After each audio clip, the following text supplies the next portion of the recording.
Pascal. You are now rocking with that dude Pascal. We be going wild, Haitian in the building, so original. Got the haters catching feelings. Get your hands up to the ceiling and keep them held high. Cause St. Louis isn't ready. Forget about it, goodbye. Hold up, we just saying hi. Five somebody, rise up. Weekdays, catch us live. Somebody, let's go. Good afternoon. Good morning and good evening, everybody. Welcome to the Pascal Show. Hope you guys all doing well out there. Hope this show finds you in very good spirits, because another day above the dirt is always a blessing. Let's not forget that. We got a couple things that we have got to talk about. There's so much going on right now, okay? So there's a few things that we are going to be sprinkling in throughout the course of this show. Few discussions, few topics that we're going to have throughout the course of this show, because there's a lot of things percolating out here in these streets. I just have to say that, okay? But first, before we get into everything, before we hop into all of this and into this conversation, please do me a solid, all right? Few housekeeping things, few things before we get this show started. Hit that like button down below, crush it, do what it do. Hit that reaction button if you're watching on these other platforms. If you are watching on these other platforms like Facebook, X/Twitter, Instagram, TikTok, Rumble, Twitch, Kick, make sure you hit that like button, that reaction button, but also make sure you're following those pages, okay? Because there's a lot of things going on Facebook right now that I'm posting, giving you guys updates, etc., before I even get on camera to talk to you guys about those things as well. So make sure you are following that Facebook page. Go over there, hit that follow button. That is if you are on that platform, okay? Then the other thing, don't forget, hit subscribe. Hit that subscribe button here on my YouTube channel, please and thank you. Go to my second channel, The Pascal Show Clips and Pascal Raw. Make sure you're subscribed to all three of those channels, because there's a lot of stuff coming on all three channels here very soon. Hit that notification bell on all the platforms as well, and set it to all so you know whenever I go live, whenever I upload, because honestly, it is random. So make sure you are hitting that subscribe, hitting that notification bell. Hit that join button down below as well. Become a member of the family. That would be amazing. Support the channel if you can. Check out my Patreon, of course, as well. And also, don't forget to hit and check out that PascalMerch.com store. We got some really great stuff over there. All right, PascalMerch.com. Fantastic stuff over there. Go check it out. Anyway, good afternoon, everybody. I hope you guys are all well. I hope everybody's doing well out here. And I got to be honest, there is a lot that we need to talk about, and there's a few things that I'm kind of curious about as well, okay? Definitely some questions revolving around this whole Rob Reiner situation. It is absolutely crazy if you ask me. Now, what's really interesting about this situation is that they now have Rob Reiner and Michelle Reiner, his wife's, their kid, Nick Reiner, arrested, and now he is looking at getting charged with with taking the life of both his mom and his dad, legendary director and actor Rob Reiner. This is absolutely insane, y'all. I'm just going to keep it real, and I got to hit the button. So again, this is some weird and wild stuff, and we're all trying to understand what the hell's going on. Let me just be real. We all want to understand what the F is going on and why it has gone down the way it's gone down. We now understand, like Not Interested just said, exactly. This all transpired after they had a huge blowout argument at Conan O'Brien's holiday party the night, or maybe the night of, either the night before or the night of the unaliving of both Rob Reiner and his wife, Michelle. This is some crazy, crazy stuff, guys. I'm still trying to understand this situation as well. I think we're all trying to understand what the hell happened here. Does this all have to do with addictions? And that's all it is. Does this have to do with somebody who is just so off their rocker because of copious amounts of chemicals coursing through their veins over the course of decades, by the way, that is the catalyst for what has happened here? Could it be the reason that Rob Reiner and his wife lost their lives in such a gruesome kind of way. That's something that we're all trying to understand. Now, first, I did this in the video just recently, and I was gonna, but I'm gonna circle back on this really quick because I do want you guys to see a few things before we go straight into this conversation. All right. And again, we have a lot to talk about, and we're going to be looking at a lot of video, etc. Okay, there's a lot to talk about here. All right, and there's some other pieces of information here that I think is very telling, because it looks like this particular guy, Nick Reiner, has some serious mental health issues as well. You add that on top of a serious substance addiction. This is some crazy stuff. Okay. Very long story. Very, very much long story short. But let's take a look at this. Okay. Like I said, police are showing him actually getting locked, or not locked up, but getting him getting arrested, which is obviously a big deal. All right. Him actually getting arrested in the park. Now, I think he was jonesing and he went to go re-up. That's why he was in the park. That's what I truly think. There he is as well. Now, one thing is weird that I find very weird about these photos is, why is his face blurred? If it's Nick Reiner, I'm sorry. If it's Nick Reiner, why are they blurring out his face? He ain't a minor. This is a 32-year-old man. Okay? This is a 32-year-old grown-ass man. So why are they blurring out his face? I just think that's a little bit weird. Just what I personally think. But moving on, I mean, they swooped in and they got his ass, right? Crazy. Yeah, P. Cooper, I have not seen that movie yet, the movie being Charlie. I'm definitely going to go check it out when I get a chance, but I know that it was like a huge flop. Like it just did not do well. Not as well as they expected it to be, but it was an opportunity for Rob Reiner to kind of reconnect with his son, Nick, while making that movie. And the whole movie is about a kid's, battle with severe addiction as well. But this is interesting. Yeah, Linda, I bet it's not a flop now. What's funny is, last night I opened up, I think it was HBO Max, or HBO, is HBO Max, right? It's called HBO Max. Anyway, I'm opening up the HBO app, and one of the movies that they put up there was This Is Spinal Tap. Like, they immediately put that up because Rob Reiner's trending. He just lost his life. Everybody and their mama is trying to look at what movies he's done. You see what I'm saying? So, of course, the likes of like Netflix and all these streaming sites are going to try to make some money off of his demise by just getting a few more clicks. You see what I'm saying? So, very interesting stuff. Yeah, grateful. I got all that stuff. We're going to be looking at all that stuff. Trust, we're going to be looking at all this stuff in this show, because he was supposed to be making a court appearance today, but that got canceled. That got delayed. So he might be having his court appearance tomorrow. He could be having his court appearance any day now. But he was supposed to have one today, but then it got delayed.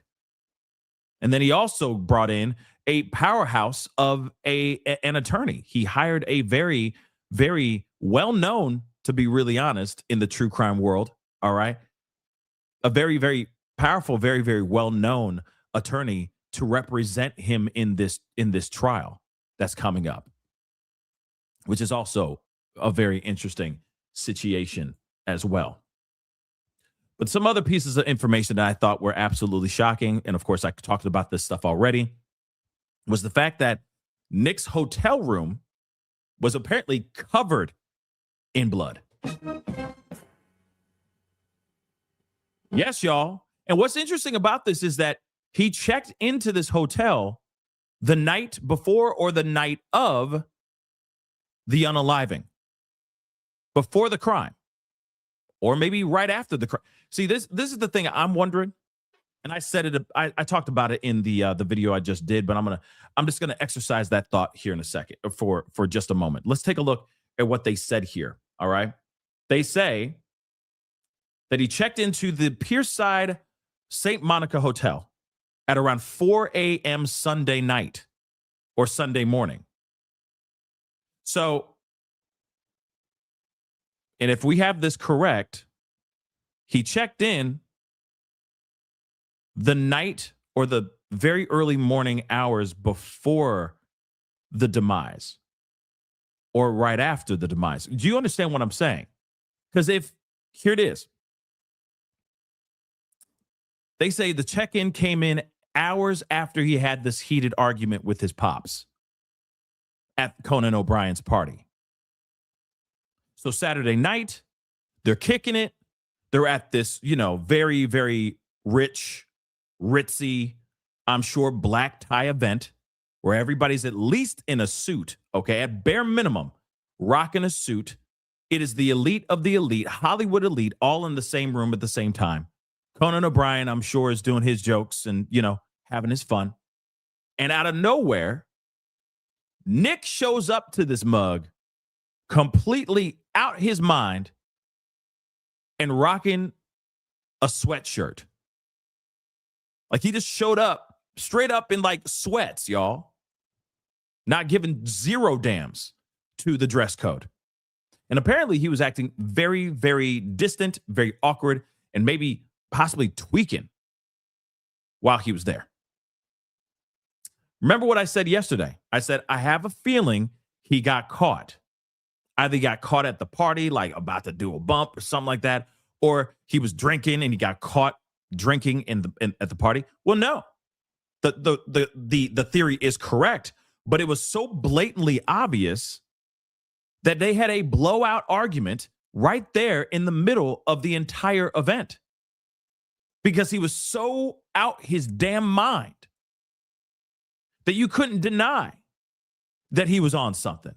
Because it'd be like, wait a second, this is not how my son normally acts. This is not how he normally acts. This is him out his mind. And for a fact, given the fact that he has been in and out of rehabs since he was 15 years old, y'all, for a fact Rob Reiner and his wife, Michelle, know exactly when their son is zooted and when he's sober.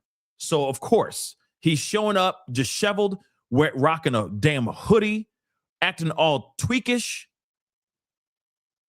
He's sitting there going, I've had enough. Son, you're cut off. We're done with this. Big blowout. And you got to remember, this is decades, y'all. Decades of addiction. Decades of him battling this addiction. And the family also battling that addiction because he's not the only one that's going to rehab. He's going to rehab with his entire family. And God knows what he's done. God only knows what he's done when he's on that stuff. I mean, clearly, God knows now what he's done to the extent of taking his parents' lives solely because of his addiction. Think about that for a second. But usually it's they steal they steal jewelry, or they take something, or they go, Ma, Dad, yeah, I got a new job. I need some money for some shoes, some really nice black shoes for this new job I got. And what are they using that money really? What are they really using that money for? You see what I'm saying? What are they really using that money for? To get high. And there's only so many times that you're getting stolen from or being lied to about what they're actually using the money for, to the point where you say, enough is enough, I'm done.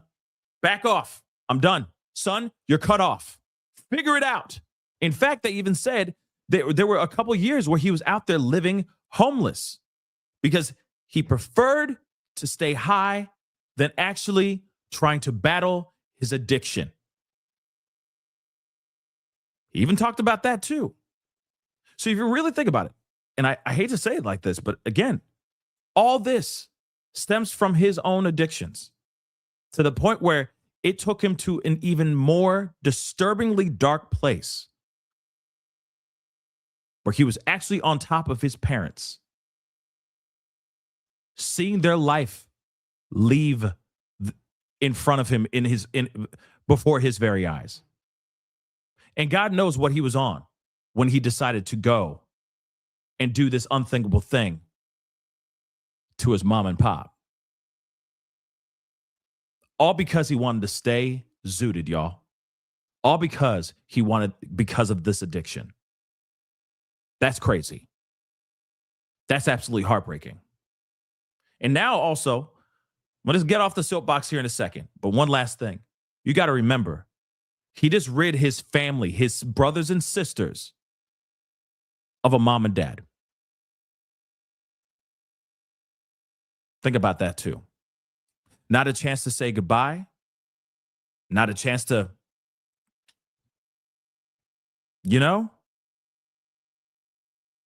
some of us might get lucky and like get to see our loved ones say goodbye, holding their hand, and they're in the hospital bed or in hospice, and you get to say goodbye. You know what I'm saying?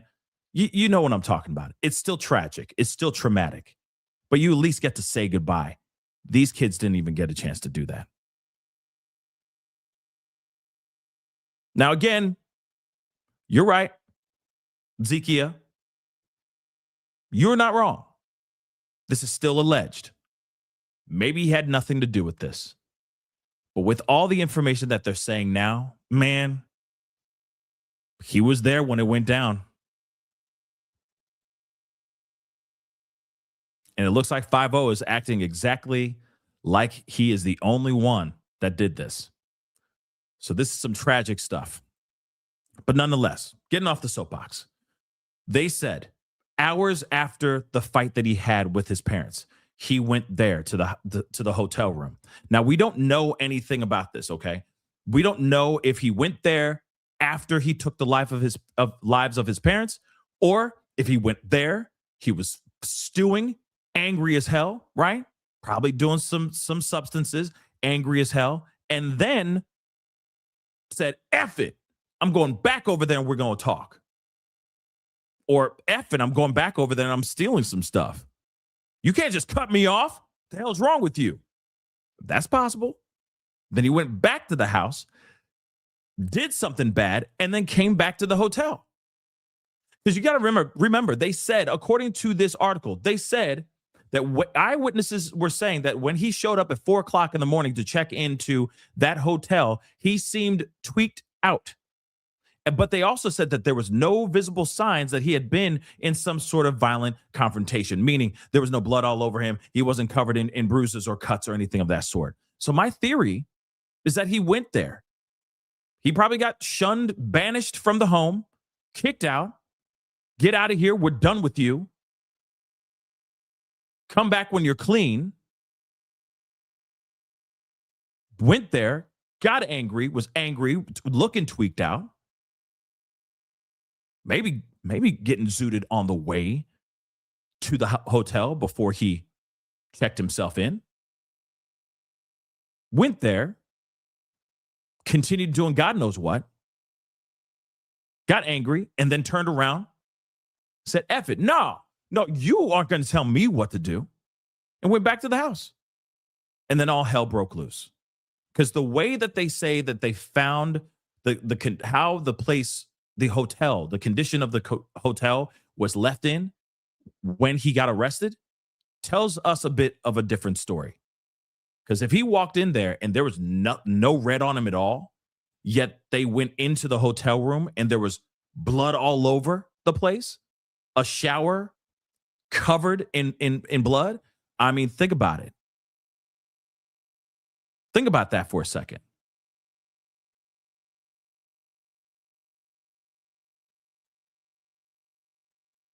You would have been able to see him looking in bad, right?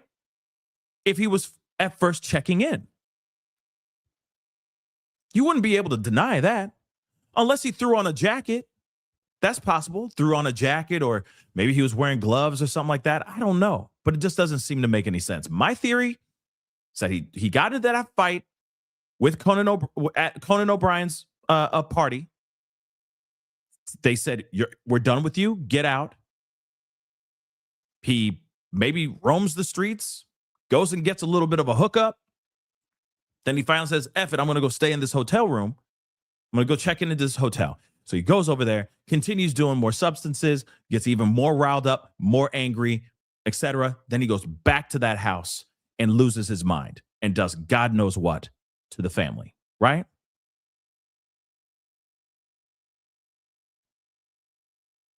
Something to think about. Something to think about. Don't know if that's entirely correct, but I do have questions here, right?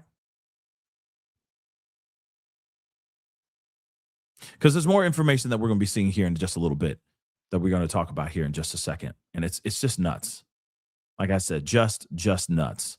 Oregon, thank you so much for this update. Breaking news alert. Apparently, there will be a press conference at 4 p.m. Eastern Standard Time, 1 p.m. Pacific. So that's 3 p.m. Central Standard Time for me. So yeah, we will be here watching it then, guys. We will definitely be here watching it. All right, for sure. But nonetheless, this is all very, very disturbing stuff. I still can't believe this is actually a thing. Let me get this super chat here really quick too. Yeah, so we will be watching that press conference. I told you, I've been meaning to do this whole watch party for Erica Kirk, but then there's, like I said, even in the video I did last night, I'm like, the news keeps on happening. Like as soon as I want to do a reaction video on or a watch party thing on the Erica Kirk thing, something else happens and it just throws everything off schedule. I'm still planning on doing that. Okay. I'm still planning on doing that, but this is all breaking news and this is all just shocking stuff. But let me get this here really quick. Mary Coppola, thank you so much for the super chat. I really do appreciate it. I usually do the super chats at the end, but I saw this in the corner of my eye, so I just wanted to say this really quick. Yes, Alan Jackson from the Karen Reed trial, yes, is the one who is his attorney, which I talked about in the very beginning of this show, just so you guys know. But I do appreciate you giving us that update. Thank you so much for the super chat. All right, but moving on.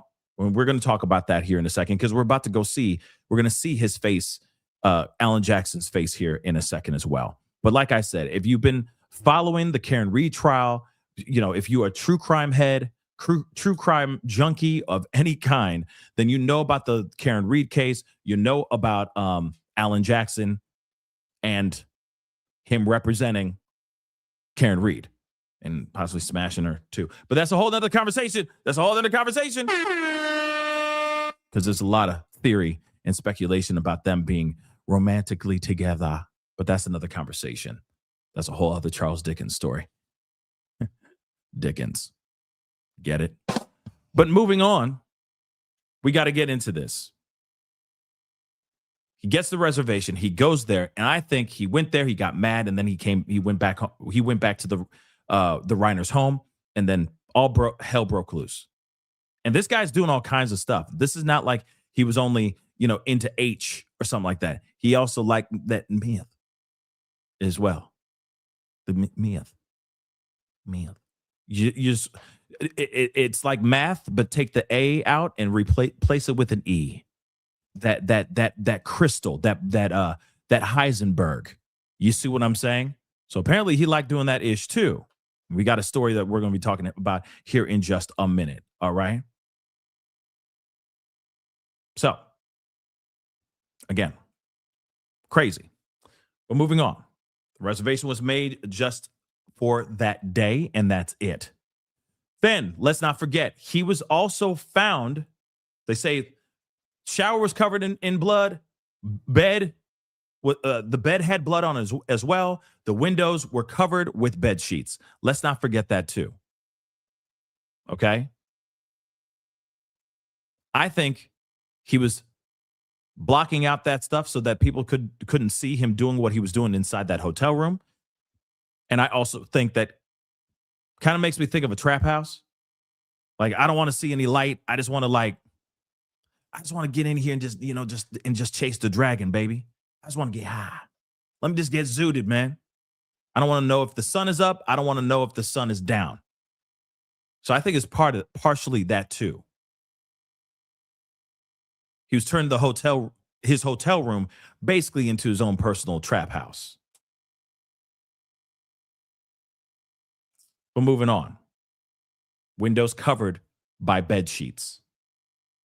So Detectives went to the hotel Monday to gather evidence and also interview employees.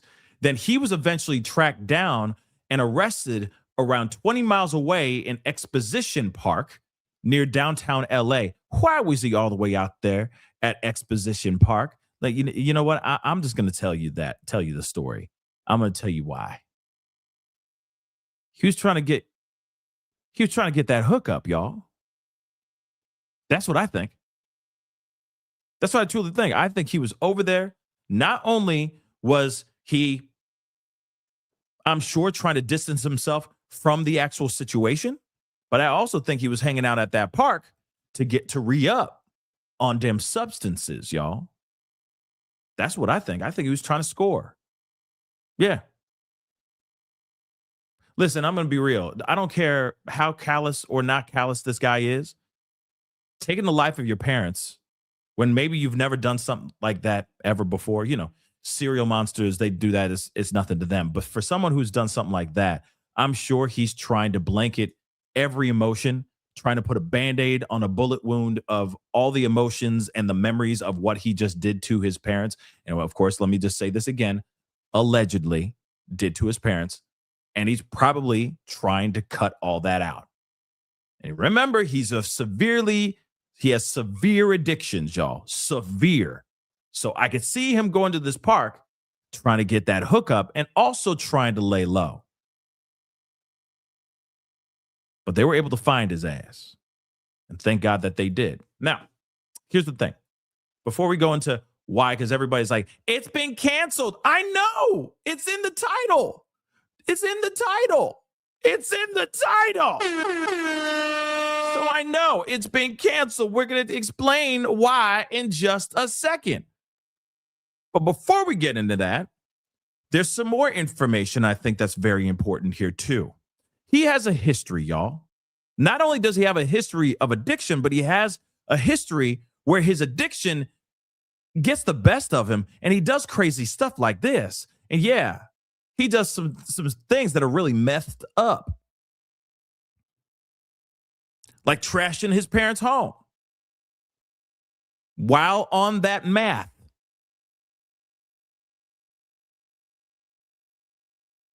Yeah. Let's take a look at this as well, shall we? So Rob Reiner's son, Nick, destroyed his parents' home while he was on some ish. On that blue crystal, baby. He was on that ish. That crystal, them crystals, them shards. Okay? I don't know why. The only reason why I know the slang term for the math literally is because of Breaking Bad. That is it. That's the only reason why. That Walter White, you feel me? So he was zooted on this stuff and he decided to just take his anger out on his parents' home. So nearly a decade before he was charged with their unalivings, Nick, their son, once admitted to destroying his parents' guest house, while under the influence of them crystals. So Nick was taken into custody. We already know is charged with of course, he hasn't been. Well, I mean, they're about to do his arraignment here soon, but it got canceled today. It's been canceled. Like we already know, because it's in the title and in the thumbnail too. And I said it 3 times now. But moving on. He's being held without bail this time. So now we know that information. Before there was a $4 million bail on him. Now that has been removed. He's being held without bail. Now I saw in a comment on YouTube or under my other video, somebody saying that the sister basically told the judge, please do not let him out. He's a danger not only to my family, but to the public as well. I don't know if that's entirely true, but I saw that in a comment on my YouTube, the most recent YouTube video.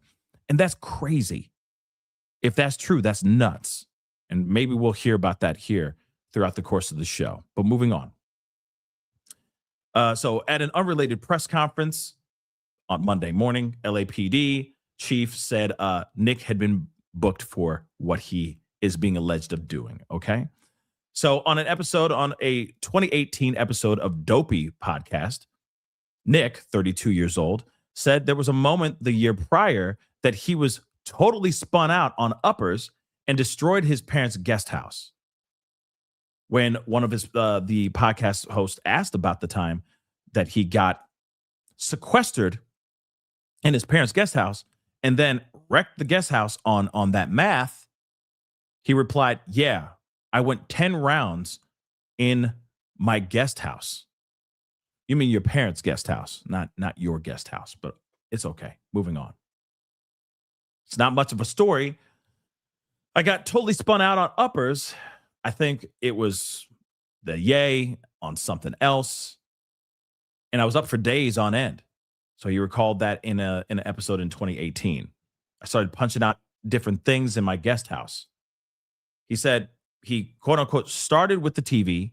Then I went over to the lamp. And eventually everything in the house or in the guest house was wrecked.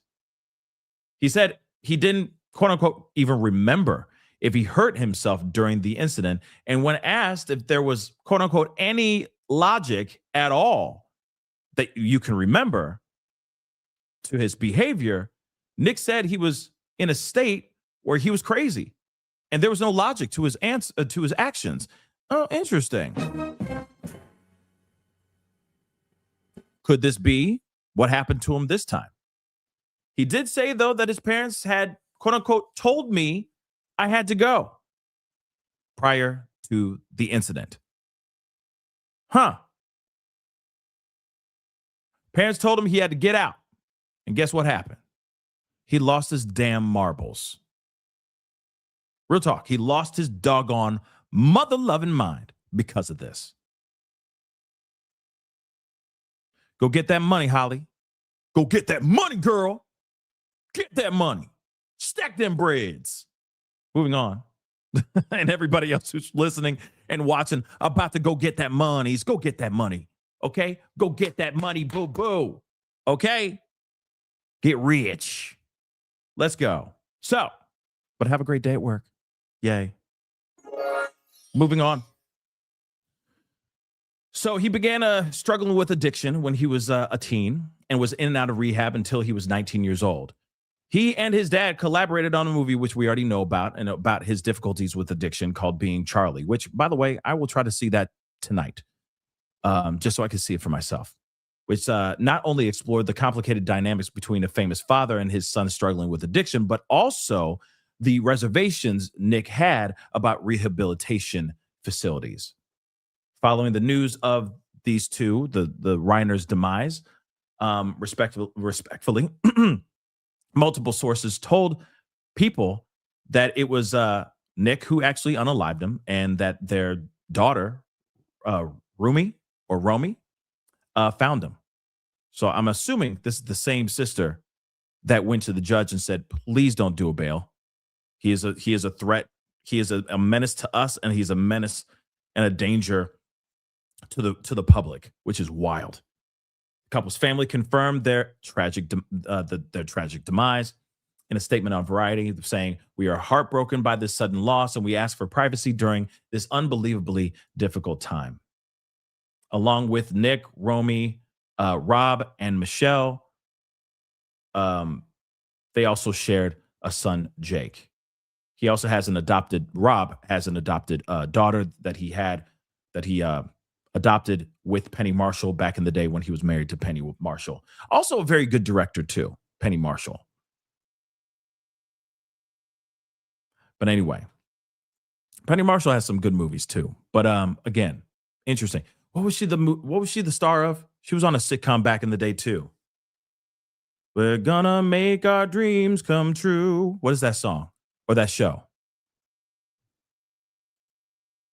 What's that? You know what I mean? Where they put the glove on the factory thing and they're waving at the, you know what I mean? Is it Laverne and Shirley? Thank you. Laverne and Shirley. Yeah. Laverne and Shirley. Gonna make our dreams come true. Anyway, so Penny Marshall, okay? He was married to her for a little bit. They adopted a child, and then They got divorced. He moved on. He met Michelle. They had biological children, but he also brought in their adopted child, or his adopted child from the previous marriage as well. So there it is. But they also not only did they make Rumi, hopefully I'm saying her name correct. I don't know. They also had Nick. And obviously Nick,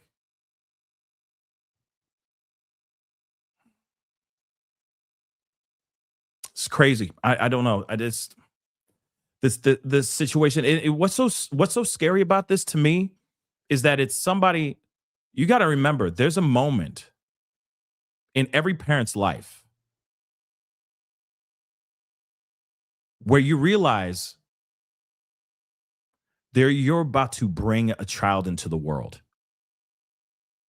and you're literally seeing the future for this kid. He's going to be an astronaut. He's going to be the president. He's going to be a billionaire, right? You're just holding this little baby in your hands and going, oh my God, I made this. We made this child together, right?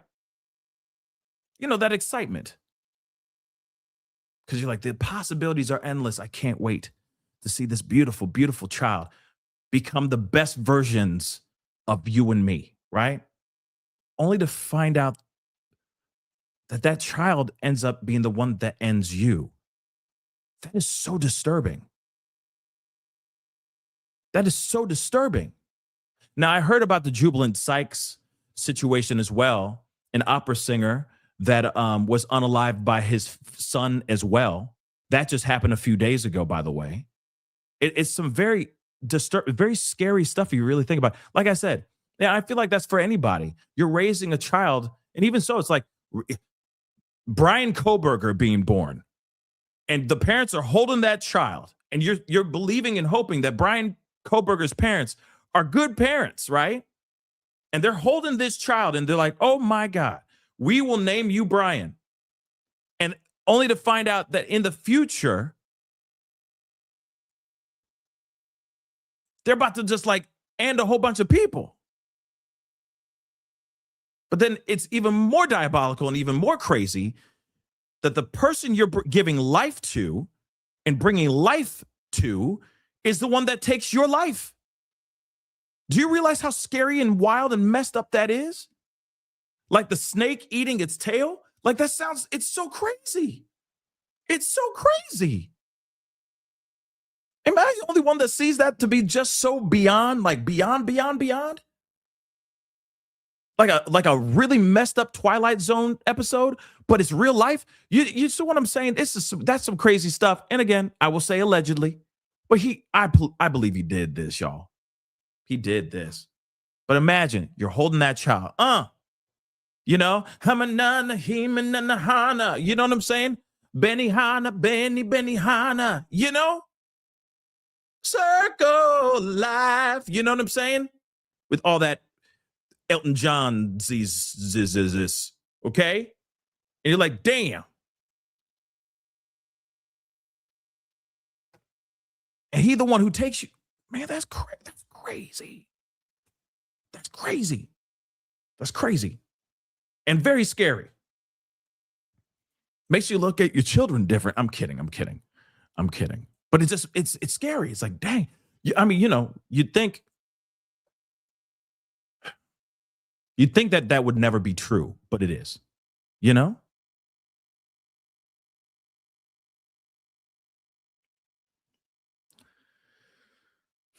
Scary stuff, y'all. Now, today, I know a lot of people were going live, getting ready to see the first court appearance of Nick Reiner. That didn't happen today. And I know a lot of people were going, but why? Why didn't that not happen? What's going on here? Well, apparently they're saying that he wasn't medically cleared yet, which I honestly don't know what that really means.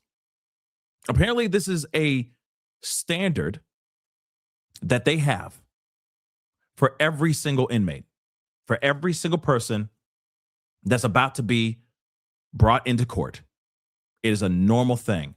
But how and why was he not medically cleared? Why was he not? Yeah, I'm thinking about withdrawal, but I'm like,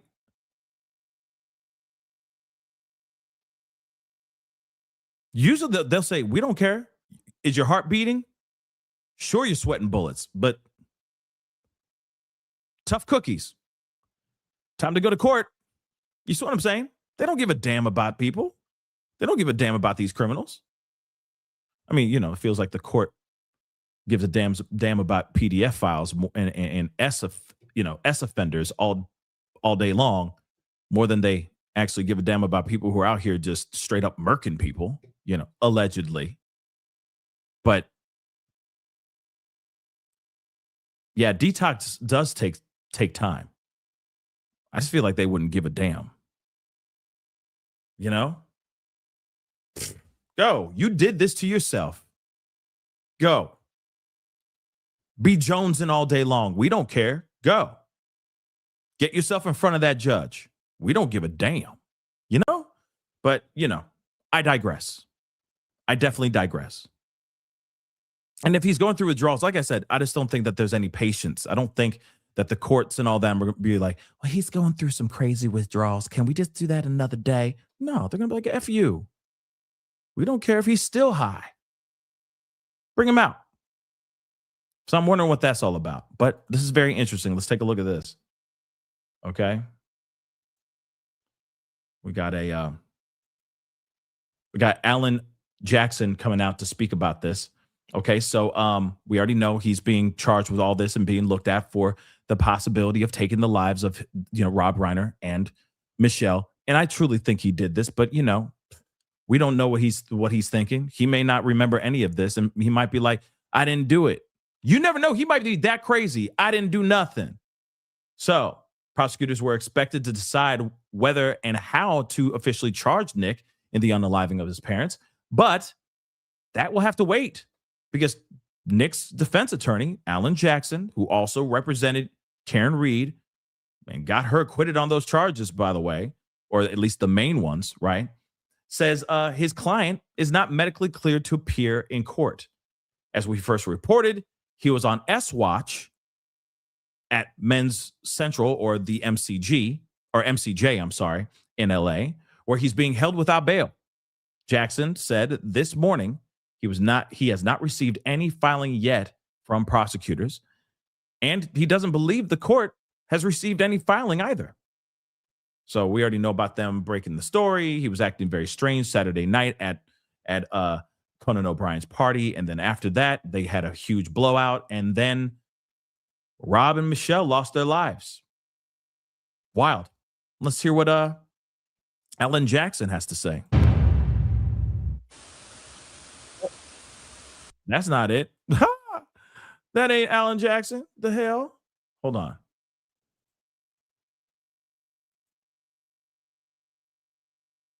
Uno momento, por favor.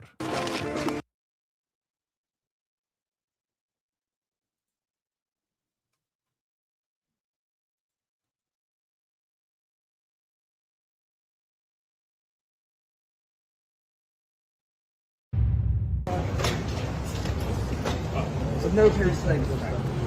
No period. Hey guys, out of the way so you can get through. To represent Mr. Reiner. And his reason for not coming today, I know you talked about it on the elevator, but why isn't he here? Every inmate has to be medically cleared before they can be transported to court. He has not been medically cleared. It's just a procedural issue. Okay, so it's a procedural issue. Hold on, I'm going to play this in the rest of this in a second. But Happy Days did say something that's a very good point. Maybe the blood that was found in the hotel room may be his own, may have been his own and not the victim's. That's a possibility too. You never know. That's a good, strong possibility. Thank you so much for bringing that in. Seriously, because he was on S-Watch. You never know. What if he tried to S back in the hotel room? Let's just be real. What if that happened there too? And maybe the red isn't the parents.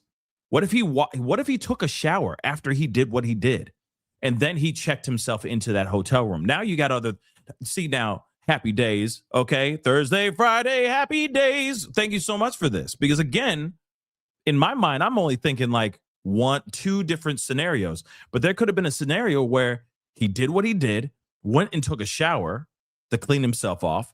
4 a.m. he shows up to this hotel room to check into this hotel room looking clean and looking just fine. But then he had time to ruminate and think about what he had done. And maybe he tried to do something really bad to himself at that time. But that wouldn't make any sense, though, too, because if he was to try something in there, he'd be gone. Because you got to remember, several hours later, he was found at a park. You see what I'm saying? So that's the only thing that I battle with the very, very good point Happy Days just said. The only part I'm saying is, well, he would not be out in the park. You see what I'm saying? And, if he was trying to do something unthinkable to himself, or let's just say that, I feel like he would have been successful. I'm sorry for saying it like that, but I feel like he would have been successful in trying to do something like that, to get disappeared, if that makes any sense, to delete. See what I'm saying? But it is a good point. Maybe the red inside that house, inside the hotel room, is still his. That's very possible. But still, this guy's a piece of work. I think he was trying to cover things up, and I think he was trying to get as far away from the area as he could. One, so that he can re-up, because he was trying to get that hookup. You see what I'm saying? He was trying to score, but I also think he was trying to stay away from areas that were right near Brentwood. So I think he was operating in the way that he felt like maybe he could get away with it, that they wouldn't pin him to this situation. You see what I'm saying? Very interesting stuff, though. Let's continue. And where's Mr. Reiner now, currently? MCJ, Okay. Men's County Jail. And just to triple confirm, the murder case has not been filed yet. I have not received any filing, and I don't believe the court has received any filing at this point. You spoken to your client at all? I'm not commenting any further than what the procedure of the court today is. So, in other words, he's probably talked to his client, because I feel like if he didn't talk to his client, he would have said, no, I have not spoken to him yet. I'm used to saying her with him because of Karen Reed. But you see what I'm saying?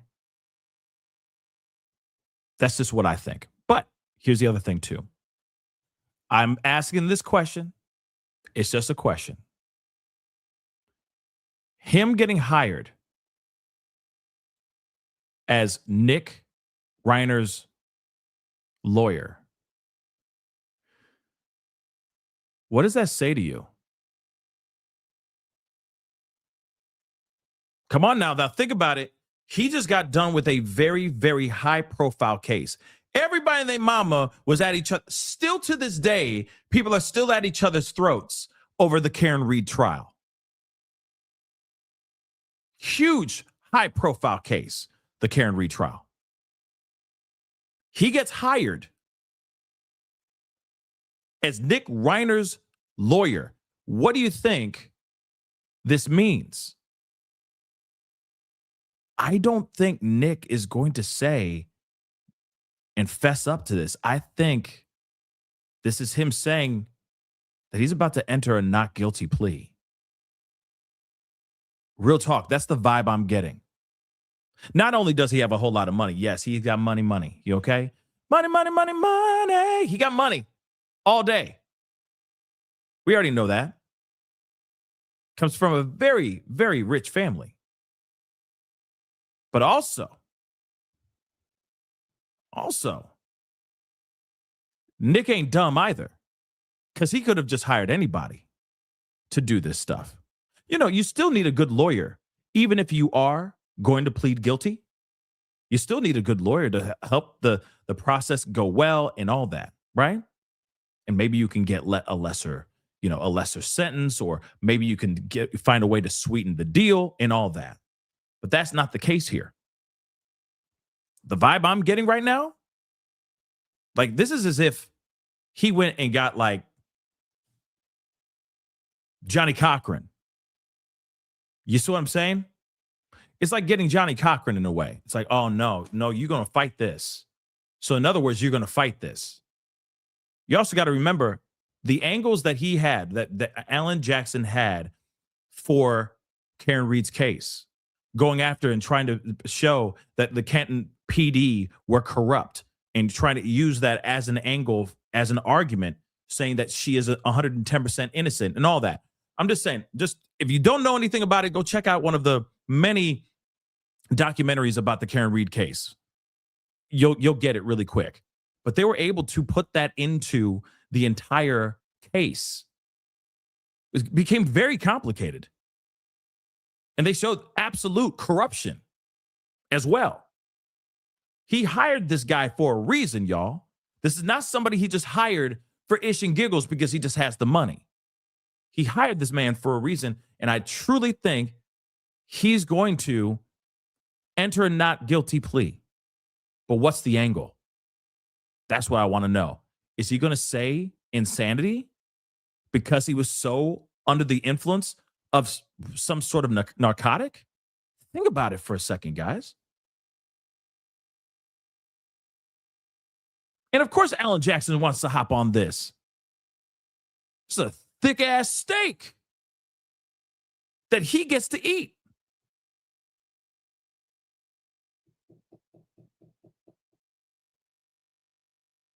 Think about it, y'all. Think about it. I could be wrong. That's just speculation, y'all. That's just a theory in me head. But something tells me he's going to be pleading not guilty. But now I want to know what is going to be his excuse. What is going to be his argument? How was your client spirits today? Not here. That's the whole point. He's not here yet. Can we expect a hearing tomorrow? We'll be back day to day. The bailiff has indicated that the sheriff's department will take it on a day by day basis, and so hopefully he'll be cleared tomorrow, and we can get him there. And again, the reason why we're not having it today. Wow. Oh my goodness! How many more times do I have to say it? Sorry. 3 more. Eric, why is he not here today? He's not been medically cleared. That's right. Not medically clear. Correct. How long Every does- single inmate goes through a medical clearance before they can be transported to court. Every one. Okay. So every single one, it's not like they're giving him special treatment or anything of that sort. He was supposed to be in there getting processed, getting arraigned, all that stuff, and that's not happening right now because they say that he was not ready. I have a feeling he'll be fine tomorrow, or he'll be ready for tomorrow. So get ready for tomorrow, a conversation about this and then some tomorrow as well. But again, like this is just crazy. This is crazy, and very, very heartbreaking. But let me just show you what I mean. The Jubilant Sykes singer, the opera singer, got unalived by his own dad. Same method too, with a knife. Also in California. In fact, in Santa Monica. Beautiful area, by the way. But my Lord, this don't stop. What is going on? Son took the life of dad. If I'm correct, that's a patricide, right? Crazy, crazy stuff, y'all. Let us continue here. Hold on. I think hiring Alan Jackson is a huge tell. Huge. Okay?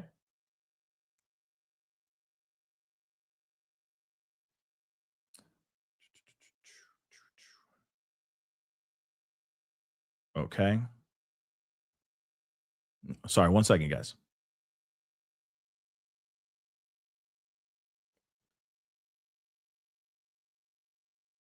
There we go.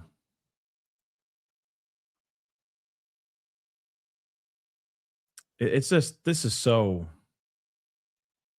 thing is so sad. Like I said, I wasn't not at all trying to be funny when I was talking about the fact that you are bringing into the world the person that's going to end you is just so scary of a thought. You know, I feel like that's like a episode of Tales from the Crypt or something like that. You know what I'm saying? It's just so creepy to me. It's so creepy. you know? And you hear these stories about little kids or kids in general doing something really diabolical to their parents, like while the parents are asleep, that kind of thing. That stuff is that creeps me out. That really creeps me out. It really does, because it's like, dang, they know exactly where you sleep. They know exactly how heavy of a sleeper you are. You know what I'm saying? And if you just didn't give them that cookie that one day, you know, that they wanted, or that race car that they, man, like that scares the crap out of me, man.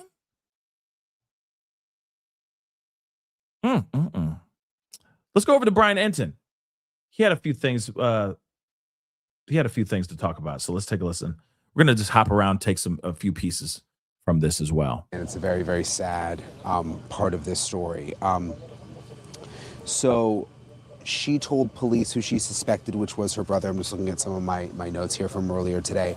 What's interesting is maybe when you guys were watching the press conference from that first night, there were a lot of questions about why in that press conference the police were saying that they were not going inside the house at that point. They were saying, oh, we don't have a lot of information. We're not even calling it a homicide yet, and we haven't actually gone in to search the house yet. And I learned today that is because the son, Nick Reiner, was residing inside the house. He was living at this house right now. I knew it. I knew it. I freaking knew it. I knew it. And then guess what? He got caught getting completely out of his mind at this party, looking like a damn fool. And what happened? Pops, mama, disgusted, angry. And they were like, you're not allowed. You gonna be like this in my house? Not anymore. You're gone. Banished. That's exactly what happened. You are banished. I knew that was basically the situation, that he was living in that house. And he's like, how dare you? I mean, you know, obviously in my mind, I'm thinking he's going, how dare you kick me out? That's my home too. That's my home. And then all hell breaks loose. All because he wanted to just get it's so jacked up, y'all. And there's a California law that if someone lives in the house, you have to get an additional warrant to actually go in and search when it's a criminal investigation. And obviously they didn't want to take any chances in terms of like having evidence thrown out later. So police were waiting for that warrant so that they could go in. So that's why that first police press conference was a little confusing, I'm told. Also, I'm told they did not want to let Nick Reiner at that point know that they knew he was a suspect then. That's why they were kind of playing it all close to the vest at that point. So according to sources who I've spoken to, they say that, and this is kind of just awful, but that Rob Reiner and his wife Michelle had their throats cut, and that's how they were killed, which is just, again, just terrible and awful to think about. And apparently after this all went down and police started to show up, Larry David and Albert Brooks were among some of the celebrities who showed up here to sort of see what was going on, because they are friends with the Reiners. I'm sorry, but and I don't mean to keep cutting in and out, but I have to a certain extent. But think about that in your mind, like how being a friend of this, you know, a lot of these people, like Billy Crystal, walked into the house and saw the bodies to identify his friend and his friend's wife that he's known for several years. Imagine that, y'all. Well, let's continue. Pulling out my computer because I had some more information on here. I'm going to get to in a second an interview I did. There's actually a former FBI agent, retired FBI agent, who lives very, very close to here, who's a friend of mine, who came over right away when she got word that something was going on over here. And she has a really interesting perspective on what she saw, because she got here so quickly. So I'm going to have her full interview in a second, but I want to go over a few more of the details that we figured out today. TMZ is reporting that Nick Reiner, the son, right now is on suicide watch. He has been arrested. He has been charged with murder. He's in the jail in LA, and he is apparently on suicide watch, according to TMZ. Initially, his bond was set at $4 million, but that is now a zero. So he doesn't have a bond right now and is on suicide watch. And as we reported, we got some new updates. I got an update for you guys. Oh my Lord. Sorry, I don't mean to interrupt the great, okay, the GOAT, Brian Enton. Okay, so shout out to my brother Brian Enton. Man, and I wish I had this kind of budget. I'm just gonna be real. I wish I had that kind of budget where I could just hop on a plane any given moment and just be at the crime scene. Like I'm right here outside in Brentwood covering this for you guys. Oh my God, I would kill for that. Because as soon as this thing happened, he's like, I'm on a plane to LA. And he didn't say I'm on a plane to LA to cover this whole situation. But as soon as he said I'm on a plane to LA, I'm like, yeah, he's going to cover this. Dang. And he was right there, boots on the ground. I just think it's incredible. Incredible to be able to have that access, right? But we got something else. I'm coming back to this, I promise. But we got this information here. They are confirming for sure. I mean, obviously, if it's coming from Brian Enton, he's very solid in his information for real. That's what I truly think. I think he has really good sources and he does a really great job. And obviously, he works for News Nation, so obviously he knows what the hell he's doing. Okay, but here's something I got to share with y'all. All right, they're now saying there's some exclusive information, and in fact, revolving around how they were found actually. And this is some scary stuff. Well, there's two pieces. So I'm going to give this first one here really quick. All right. So let's take a look at this. They're saying how their bodies were found. They're saying that the daughter found, Rob and his wife, Michelle, were found by their daughter. And so, yeah. But one thing is for sure, they are saying for sure that their throats were, you get what I'm saying, and they were in their bed, y'all. So it wasn't like some sort of struggle. It wasn't some sort of thing where there was a fight, etc. You see what I'm saying? Like they were in their beds. You realize how diabolical that is, right? Because I was thinking that it was going to be more of a full-on tussle. Like there was going to be some sort of fight, some sort of argument, things being thrown about, a fight between the two. But the fact that it was only that their throats were, you see what I'm saying, is crazy. It's scary. And yes, Kat, perfect. Premeditated.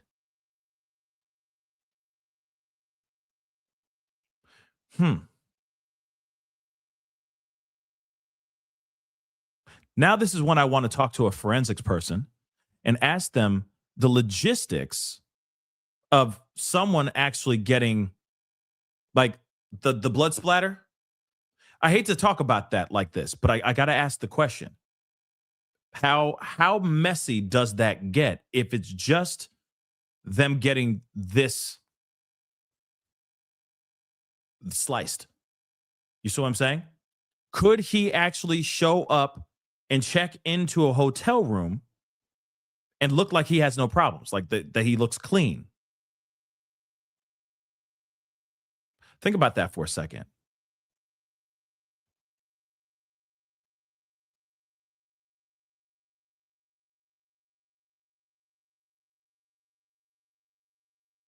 He walked in and he did that, allegedly, showed up, checked into this hotel. He was tweaking out for sure, but he looked like he was fine. Now, again, like I said, if there was something on his shirt, he could easily cover that with a jacket or just change his shirt. He did live in that house. But I don't know how messy that kind of thing does get. You know what I'm saying? Like I said, I'm just asking because I know for a fact all of us asking the same damn question. How does that actually happen? Right? But moving on, let's get into this. This is very interesting. So they were found in their bed with their throats, you know? And they may have been asleep while they were actually attacked. That's what I'm thinking. If they're in the bed, unless they had a struggle, there was a fight, he unalived them, but still cut their, you know what I mean? And then placed them in the bed, which makes no sense either, unless, oh dear Lord. All right. Hear me out. Okay.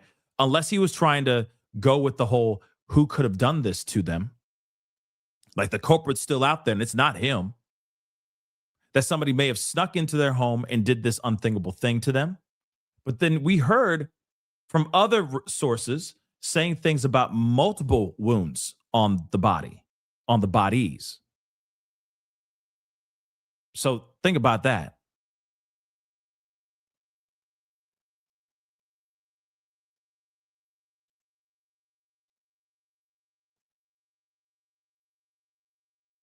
I mean, if he was to, like, if there was an actual fight, then he unalived them, right? And then dragged them into the bed to make it look like they were attacked in some sort of late night cat burglar / murderer type of thing. It just doesn't make sense, right? It still doesn't make sense. It's still wild.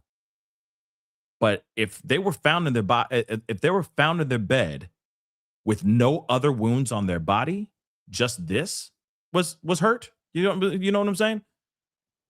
Then this guy, one, they were definitely asleep, and two, this guy thought about this. That's full on premeditation. Okay. But okay, let's continue. I'm sorry. That's just throwing me off. The gruesome detail could help establish a timeline of the unalivings for which the couple's son, very troubled son, has been arrested for. So they died sometime between Saturday evening when Nick was found acting erratically and arguing loudly with his parents at this Conan O'Brien Christmas party. And around 3:30 on Sunday, when their daughter, Rumi, called 911 after having discovered their bodies at the family's LA mansion. Here's another thing, too. They say that Michelle was still alive when she was found. Michelle was still alive when she was found, y'all. And she actually lost her life on the way to the hospital in the ambulance. So she had told first responders her son was the one who attacked them. So she even said it out loud. Wow. Oh, that's so creepy. Man, I'm telling you. Oh, this is so heartbreaking. This is crazy, y'all. So LAPD has not officially confirmed any details where in the house the bodies were found, but this is what people are saying right now. Sources are actually coming out and saying that they were actually in bed. They were actually in the bed, and she was still alive, y'all. And then she lost her life. But not before she called out who her killer was. That's crazy. But the claim that his parents were found unalive in their bed suggests a small mercy in the tragic incident, that they may have been had their lives taken while they were in their sleep. You got to remember, these two are older. He's 78 years old. She's 68 years old. You really think a 78-year-old man of the likes of Rob Reiner, I'm not talking about Sylvester Stallone, he might put up a fight, but as far as Rob Reiner, you really think that a 68-year-old man is going to just get into a full-on tussle with their 32-year-old son? I doubt it. I feel like that fight will end very quickly. 78, 32. Think about it.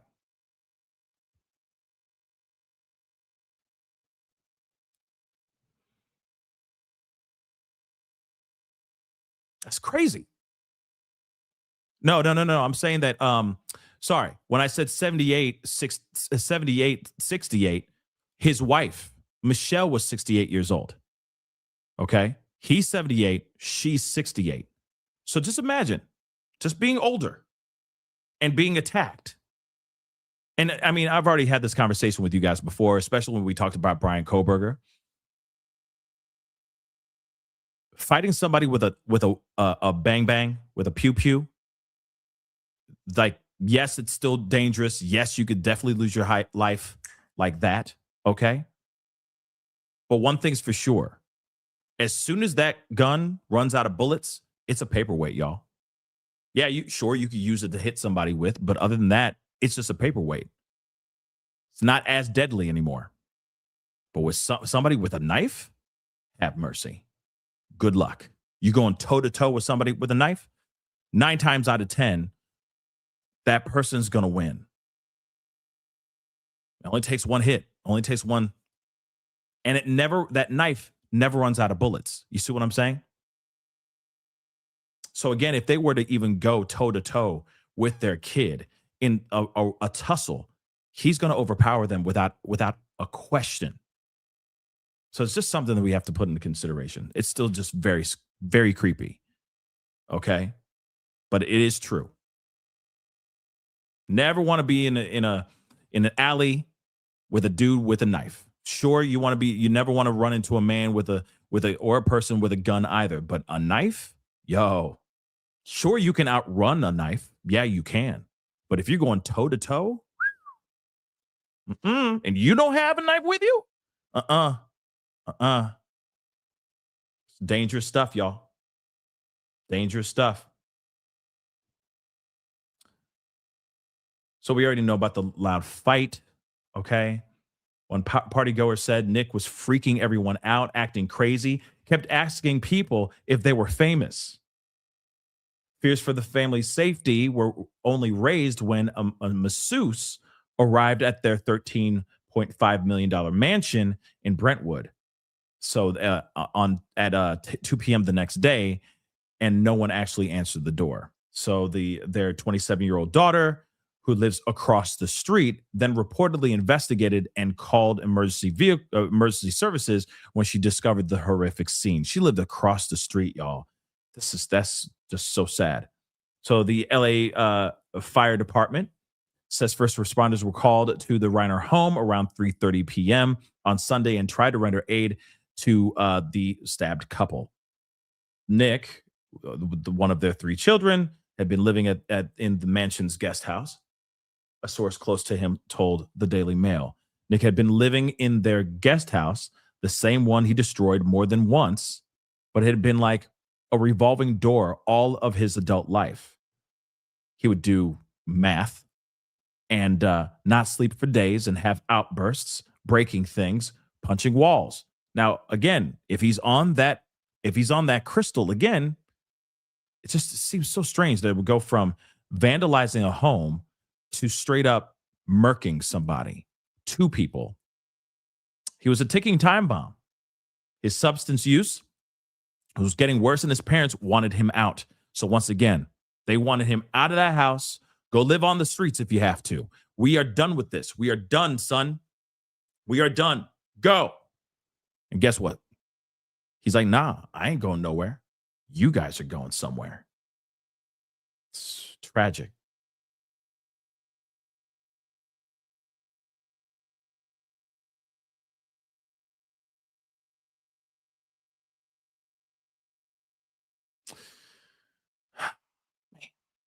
So sad. And we already talked about him wrecking the guest house in a drug-fueled rage on an interview on a podcast. And again, he said, like, I started with the TV, then I went to the lamp, then all of a sudden the whole place was wrecked. I don't even remember what it was. I was just so tweaked out. I was just so zooted on so many different things. A witness told he appeared tweaked out, though with no signs of confrontation when he was checking into that hotel room. So yeah, the shower was full of blood. Blood stains on the bed, and the bed sheets were covering the windows. So yeah, I mean, he probably was trying to turn that place into his little trap house, so he can continue just getting high. So jacked up, y'all. So jacked up. So jacked up. Let's go back to the Enton of Brian's, and hear a little bit more.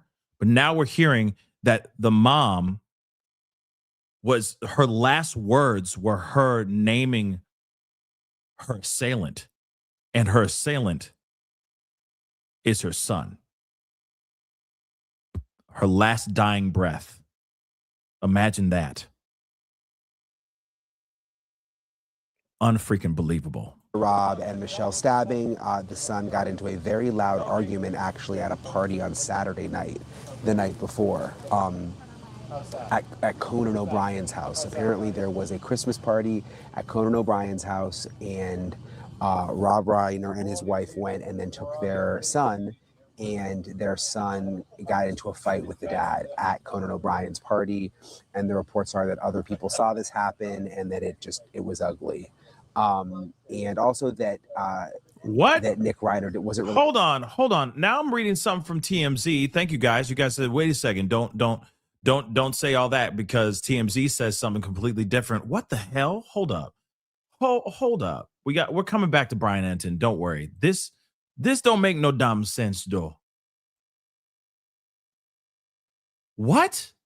Why are we hearing that is what? What? This is so confusing. All right. So now we're hearing something completely different. So they're saying Rob and Michelle Reiner the daughter found them and their bodies were in rigor mortis. If both their bodies are in rigor mortis, she wasn't alive. She was gone. So why are we hearing one thing over here and another thing over there? What the hell is going on? So now we're hearing, this is from TMZ too, so I don't know anymore, guys. This is weird. We went to Daily Mail. They say one thing. They say that her last dying breath was saying that it was him that did this. And then she passed away in the ambulance. Now they're saying something here, TMZ saying something different. They're saying as Nick prepares for his first court appearance, TMZ has learned Rob and Michelle had been gone. They were dead for some time before the daughter made the grisly discovery on Sunday. So it's not like she was still alive and then she's like, Nick did it and then she passed away. No. What in the hell is going on here? Rigor mortis. That means you gone. With all due respect, that means you gone. So when police arrived on the scene Sunday afternoon at around 3:30 p.m., rigor mortis appeared to have set in Rob and Michelle's bodies, meaning they had been gone for hours before their daughter, Romy, arrived. Okay. So she arrived at the house. She found the remains, then called police before calling longtime family friend Billy Crystal. That's so oh, man. Imagine being the best friend, That's this crazy. I mean, imagine being the siblings, the kids too, But anyway, they interviewed the daughter at the scene, who by then was joined by a female friend. And we hear she told officers her brother, Nick, was dangerous. We're told she also told that Nick was living at the house, but he was not there when she arrived, insinuating he fled the scene. Sources tell us the scene was something out of a nightmare. With the bodies butchered, the devastation was described as the actions of a madman. As you know, Rob and Michelle were found Sunday. We already know about this. And then their son was later located at a park, I think, trying to re-up on some substances. Of course, he's been arrested on suspicion of taking the life of the parents.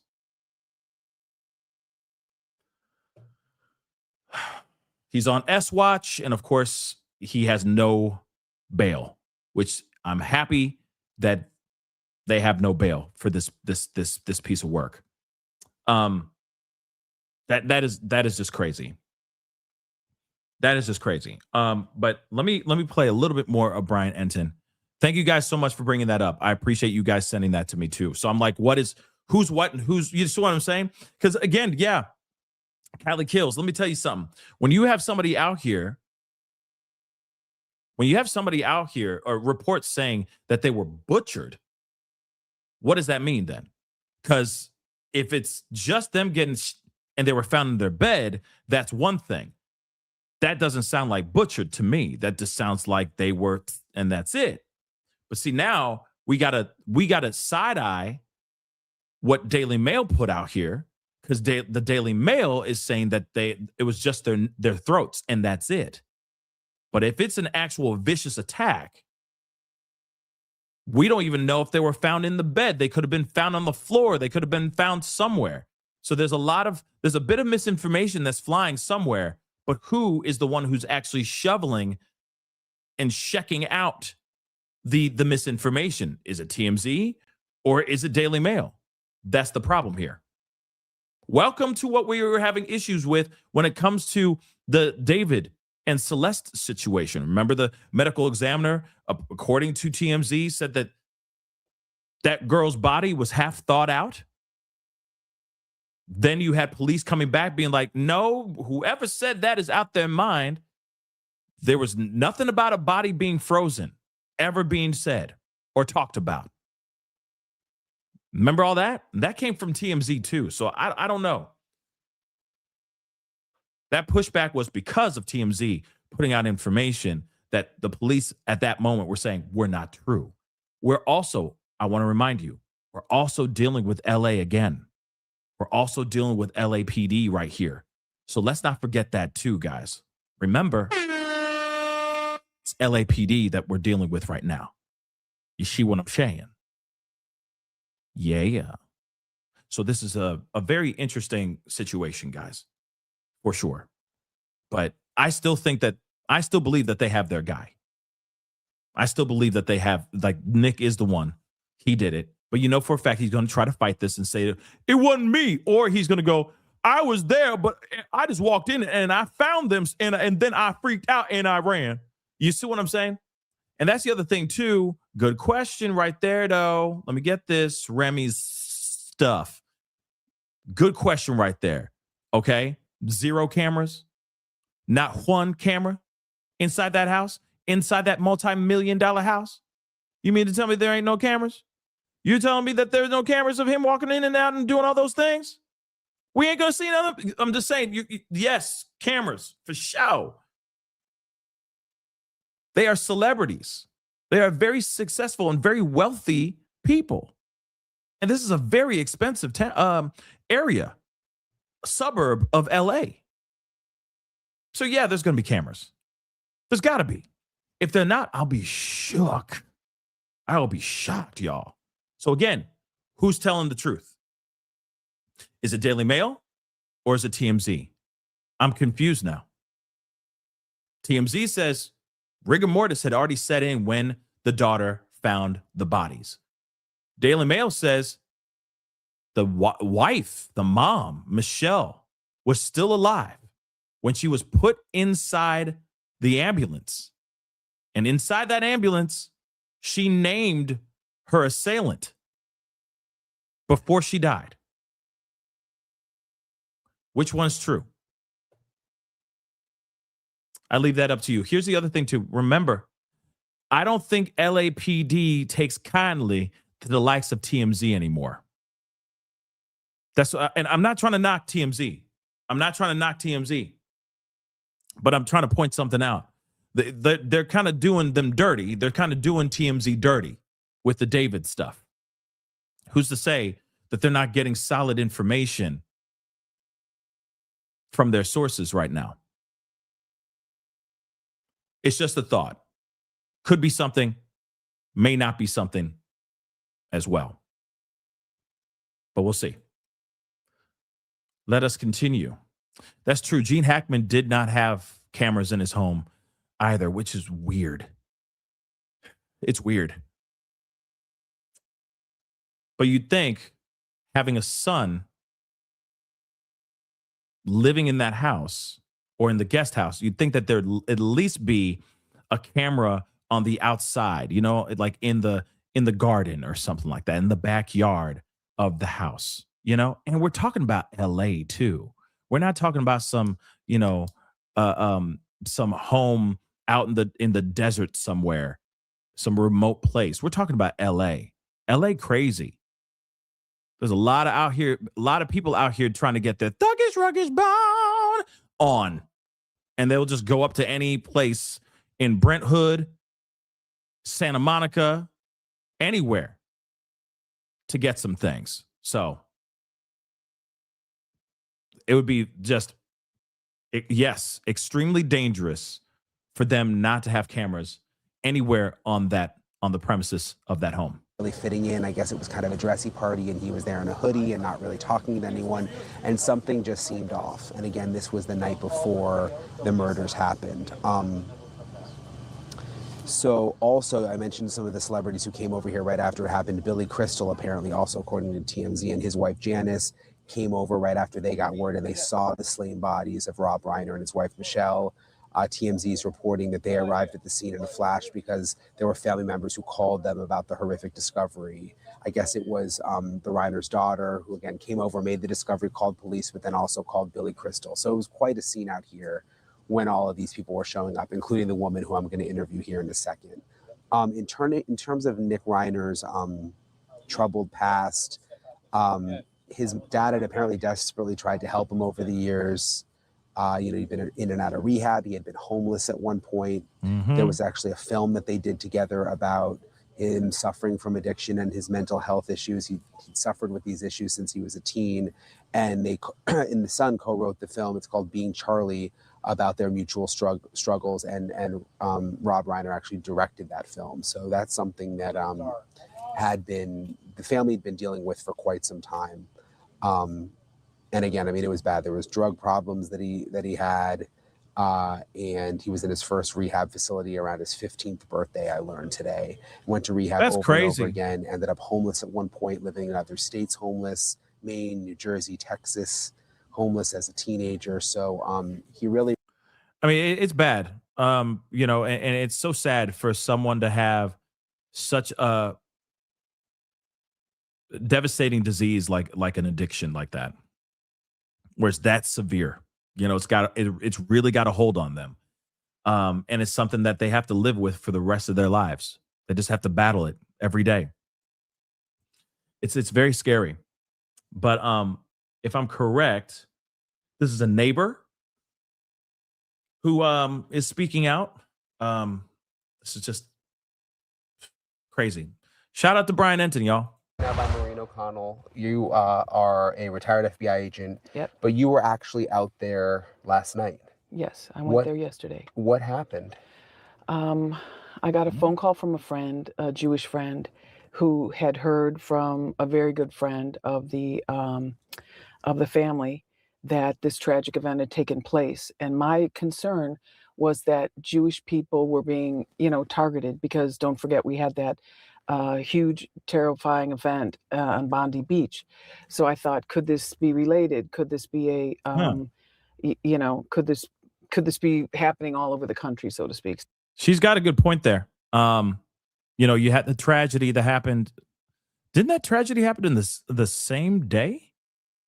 The Bondi Beach situation, was that the same day? I think that was the same day.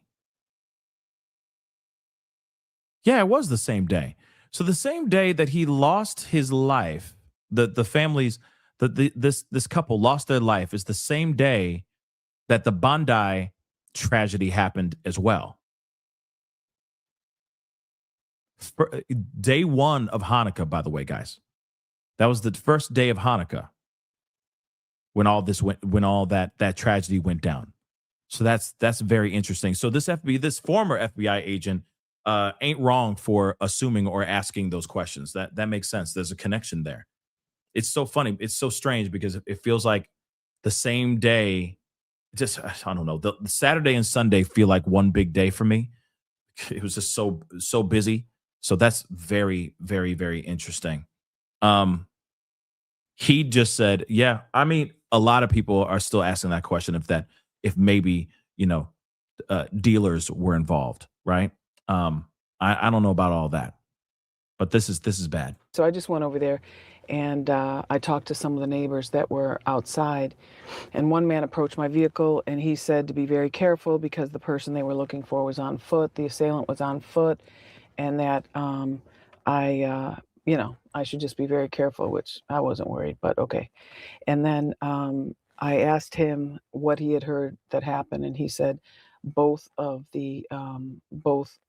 Reiner and his wife have both passed away. And initial reportings were that one had passed away, but not the other. And so he said, no, now it's both. And, unfortunately, that turned out to be true. Interesting that they said one is gone, one is still alive in the initial reporting that she received. Then later she said, or the person said, no, that is now not true. Both have lost their lives. So is Daily Mail correct in saying that she was still alive when they carted her out of the house?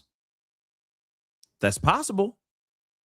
You see what I'm saying? But anyway, interesting, guys, right?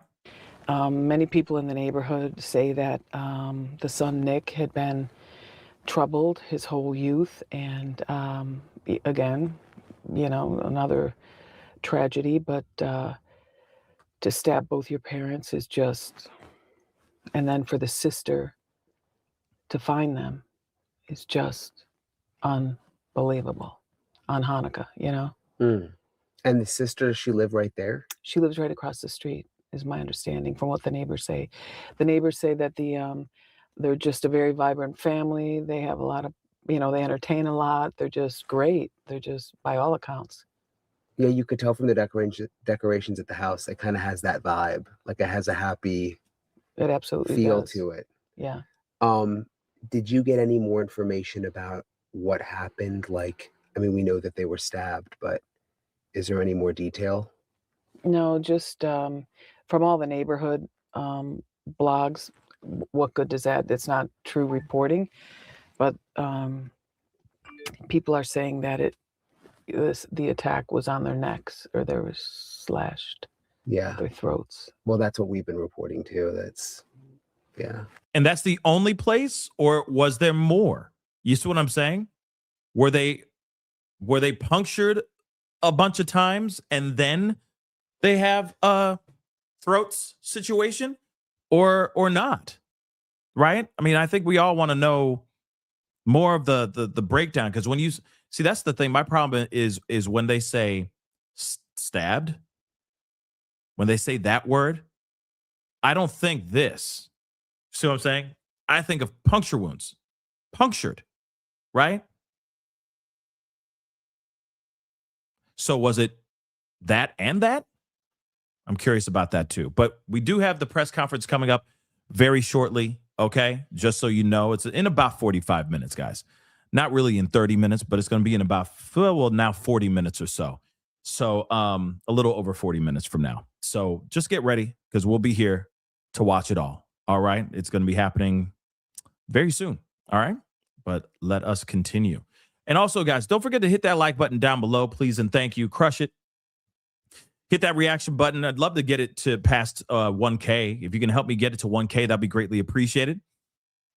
Hit that subscribe button as well. That'd be awesome. Don't forget to subscribe. All right, y'all. And here's the other thing too. There is going to be allegedly there's supposed to be a show tonight, or this afternoon, with Candace Owens and the meeting that she had with Erica Kirk. We will be doing some semblance of a watch party on that at some point tonight as well. So just be on the lookout. That's on my radar. I'm keeping an eye on that as well. Okay. Just so you know. Somebody said, why was Billy Crystal there? I think Billy Crystal lives in the neighborhood too. I think they all live nearby each other. So I think that's one of the reasons why he was able to go down there. And you never know. I mean, it sounds like he was a very, very close friend of the family. Probably a godfather to one of his kids. You know what I'm saying? And probably was the first person that the daughter thought of. His best of best friend. So it's tragic to be someone to have to identify.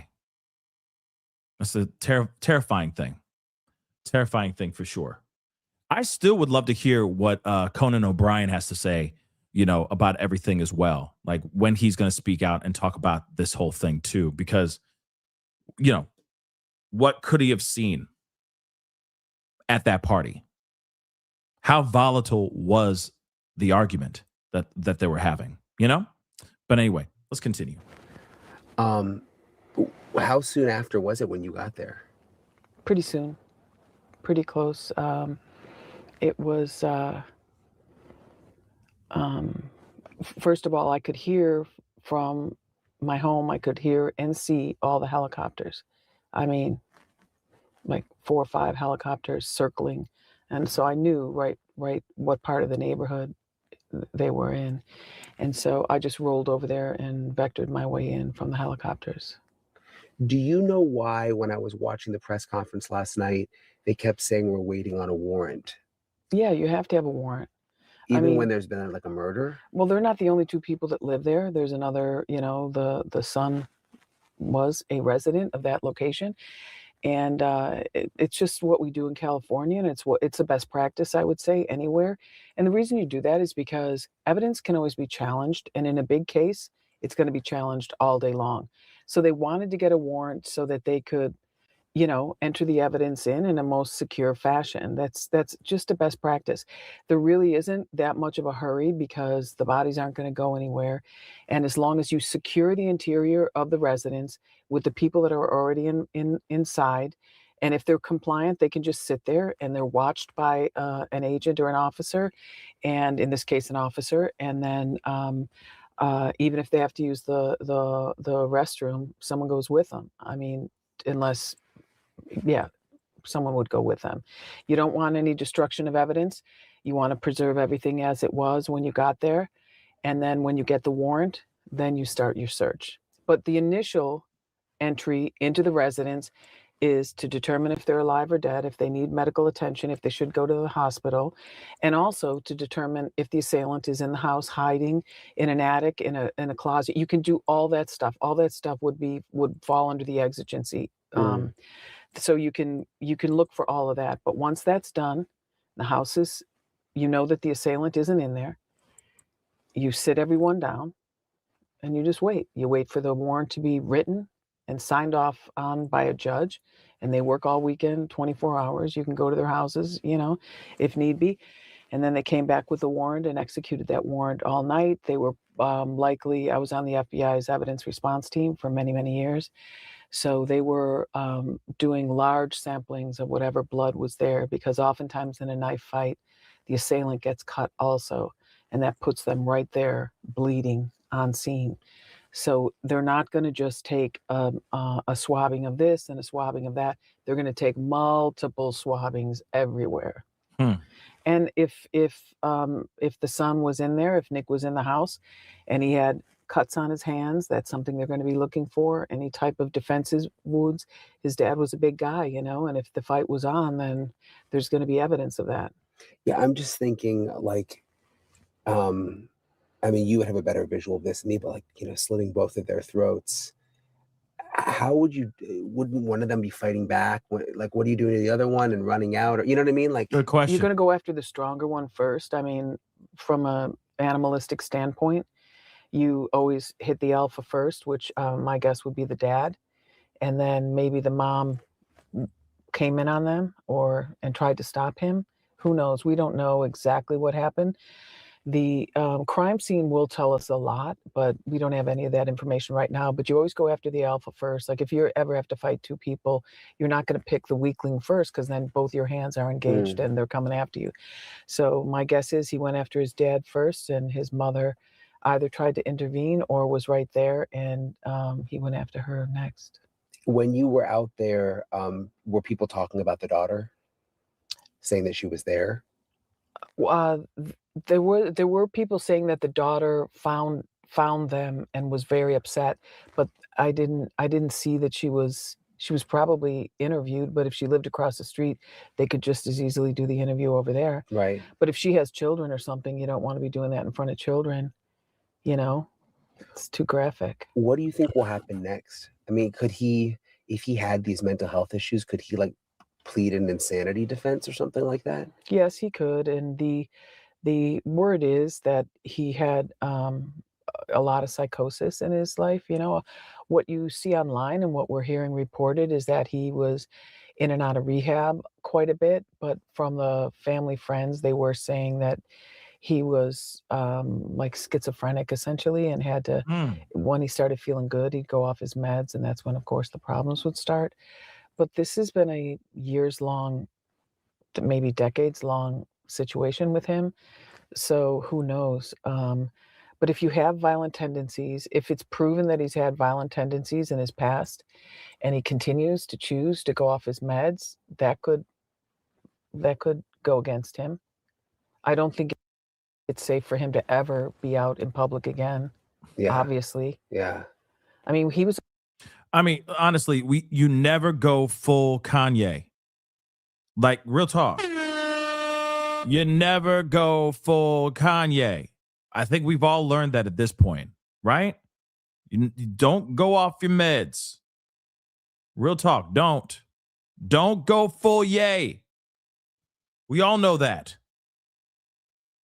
On the loose, the neighbors were very frightened because, you know, anyone that could do that could do anything. They're capable of anything.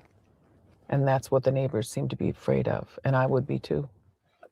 I would be too. You know, and again, of course, after all this, they were able to connect the dots very quickly and then arrest Nick, right?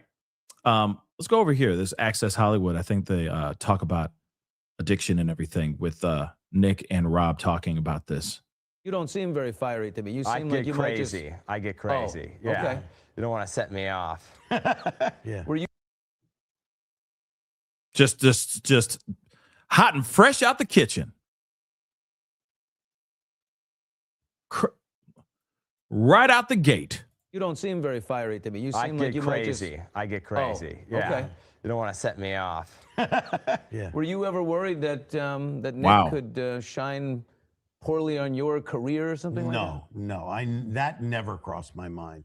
I mean, you know, he's my son. I love him.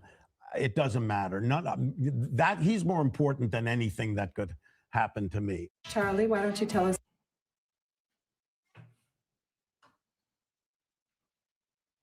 Hear that again. Mine. I mean, you know, he's my son. I love him. It doesn't matter. That he's more important than anything that could happen to me.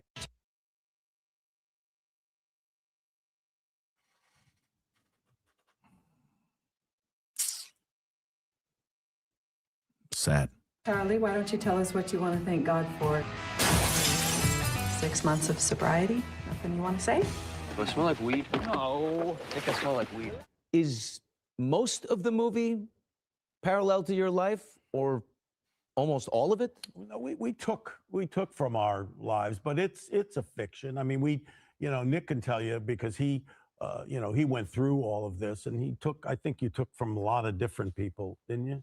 Yeah, from my own experiences and from also seeing other people going through it, and also the varying establishments that I was in, you really get a sense for that whole world. So it's not like copy and pasted, but it's definitely derivative of, reality. Sort of like a 4-year process. Like first we started out with this like slapsticky half-hour comedy pilot that was horrendous, bad jokes and everything. And he looked at it and was like, eh.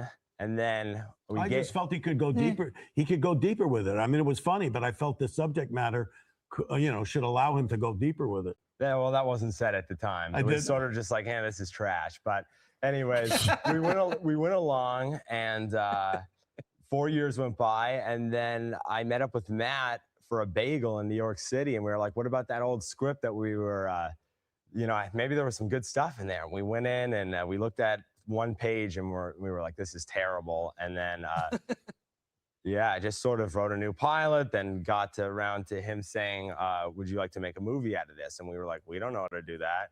And then we just tried to do it. Was it cathartic in a way to revisit the journey? Yeah, of course. Yeah, I mean, we went through a lot. I mean, we didn't do it to be cathartic, but it turned out that that's what happened. I mean, it forced me to understand a lot more of what Nick was going through, and I think it forced him to see what I was going through, and that brought us closer together. And during the process of working on the film, it took about a year just working on the script. The first draft they wrote was like 190 pages. They had thrown everything in that they had gone through. Manifesto. Yeah, and as we shaped it and changed it, the whole process brought us closer together because we started understanding each other a little bit better. You know, this kind of stuff, it makes me very sad. It makes me very, very sad because you have, at least there was a moment where they were both being lovely and loving to each other, and that there was a moment where they were actually starting to really understand each other. Like there was actually a moment where they were really starting to understand and communicate, because you got to remember, it's two sides of this spectrum. You got somebody who's sober, that doesn't understand addiction, that just wants their kid clean. And then you got the other side of the fence where you got the kid who would love to be clean, but also at the same time really enjoys doing this stuff to the point where it's hurting them. And there's this back and forth, this struggle, and there's so much anger and animosity and regret and blame. And they were actually able to get together and work through something and make a project about their experience. And yet still, almost 10 years later,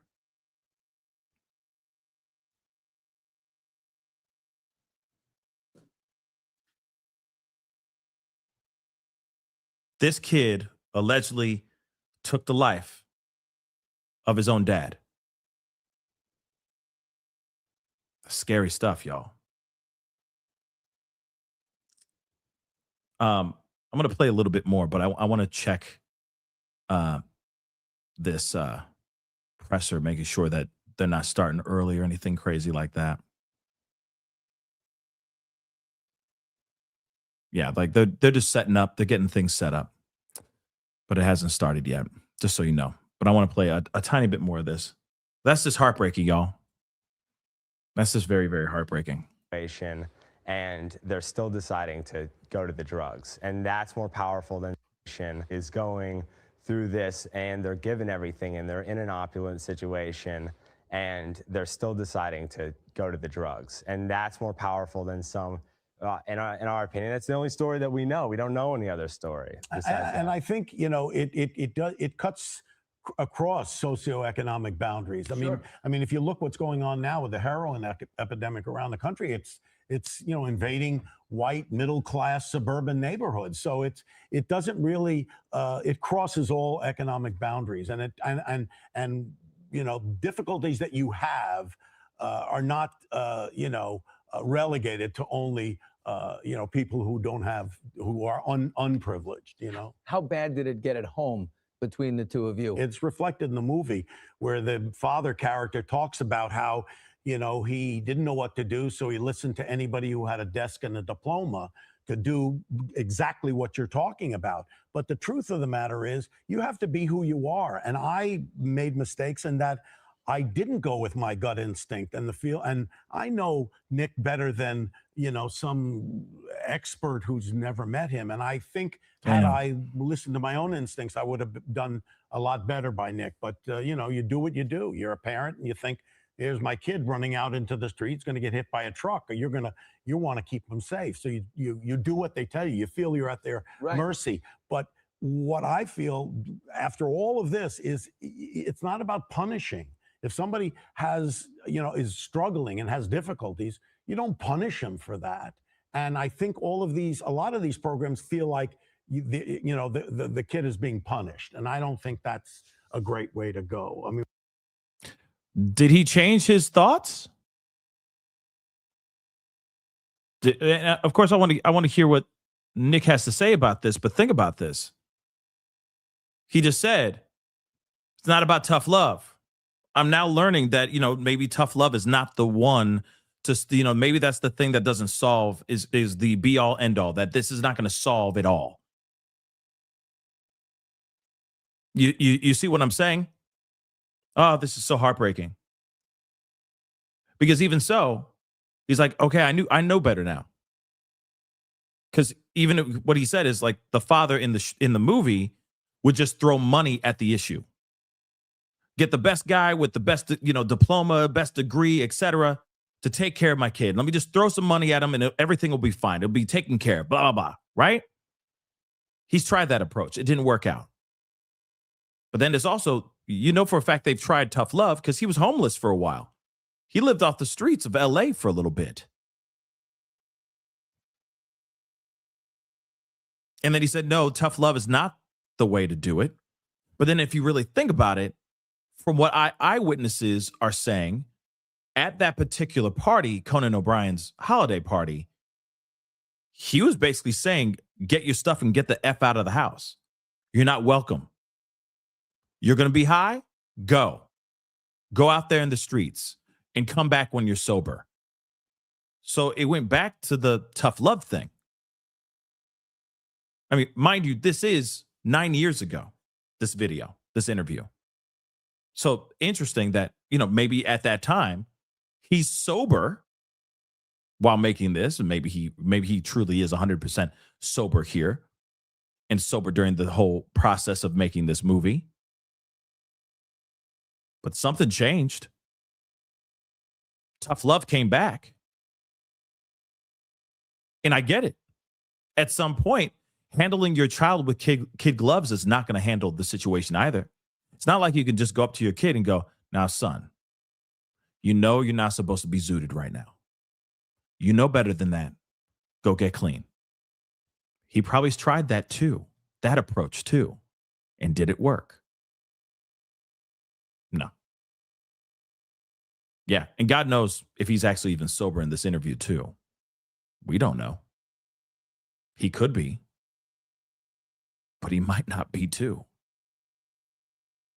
So again, you got a 32-year-old son that you want them to leave the nest, live their life, fall in love, be in relationships, maybe have a child of their own, continue the legacy of the Reiner name. And he's still home. Okay. Let me play a little bit more. But yeah, this is absolutely devastating. Absolutely devastating stuff. So yeah, the presser is going to be happening in a little less, in a little over 20 minutes from now. So we'll be getting it started here very shortly. Let me just hear what he got to say about this. How do you feel about it, Nick? About what part of About what I was just saying about the idea of the tough love and all of that stuff. I'm here, so it worked. It was never about the drugs. All I ever wanted was a way to kill the noise. Getting sober is a selfish thing. You gotta help yourself first. For everyone, it's different. For me, the noise was basically, living in the family that I live in and catching heat for that sort of stuff. And also just... For being a Reiner? I guess. I mean, people would like to think that's a real bigger deal than it actually is. But it's really like, I was an emotional kid who had problems and I just was not so fond of myself. So I kind of, had problems in that way.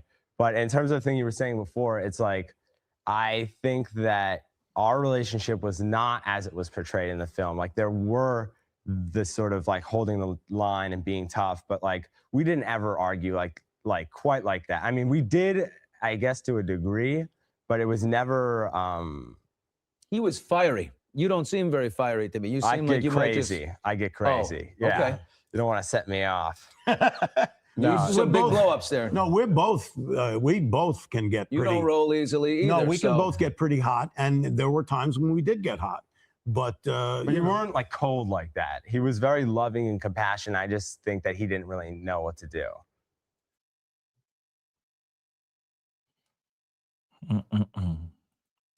I mean, the whole thing is just it's very sad. It really breaks my heart because you could tell there is love there. There's actual love there. Doesn't matter how we're looking at Nick right now, because I'm even side-eyeing him, and even in this interview, and going, you know what I mean? But there's also a part of me that knows that there's love there. That's his dad. That's his son. There's love there. And there's always going to be a desperation for any father, for any parent to want to see their kids thrive, not struggle. So sad. So sad. Hold on, guys. Just checking on the live. It's they're still getting ready. So like I said, when it gets started, it happens in about 19 minutes from now. When it gets started, we'll get going, okay? Yeah, and he gives me the vibe of like an overly privileged spoiled brat that's had everything handed to him. You know? That's the vibe I get from him too. But yeah, I can see socially awkward. I can see the bouts of depression and all that as well. A lot of mental health issues. At least that's what we're hearing from the likes of Brian Enton, and a couple other people are saying the same thing as well. And then you add that with serious, severe substance addiction. That's no bueno, y'all. That's no bueno.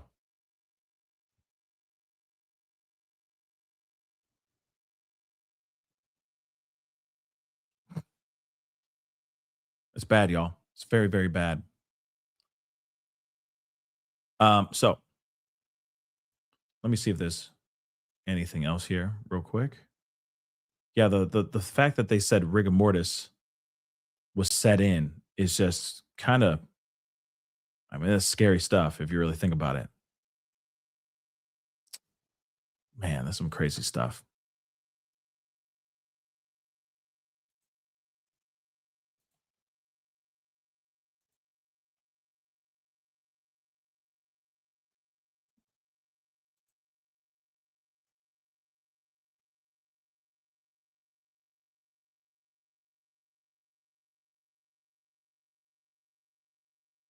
Wow, this is interesting. Another piece of information.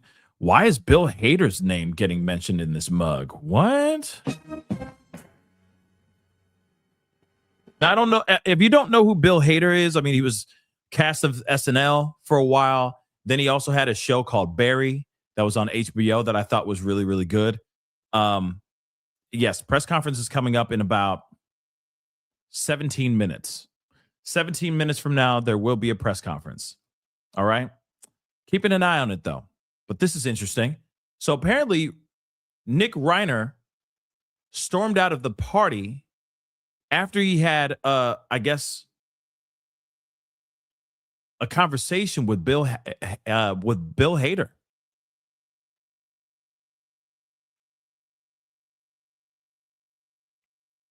Interesting, right?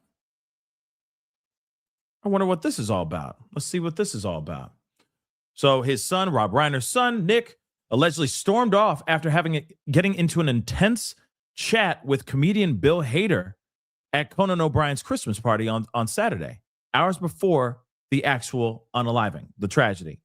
So we already know about how they were found. They're saying now that they're saying that, see, Daily Mail is still saying that they were found unalive with their throats. You know what I mean?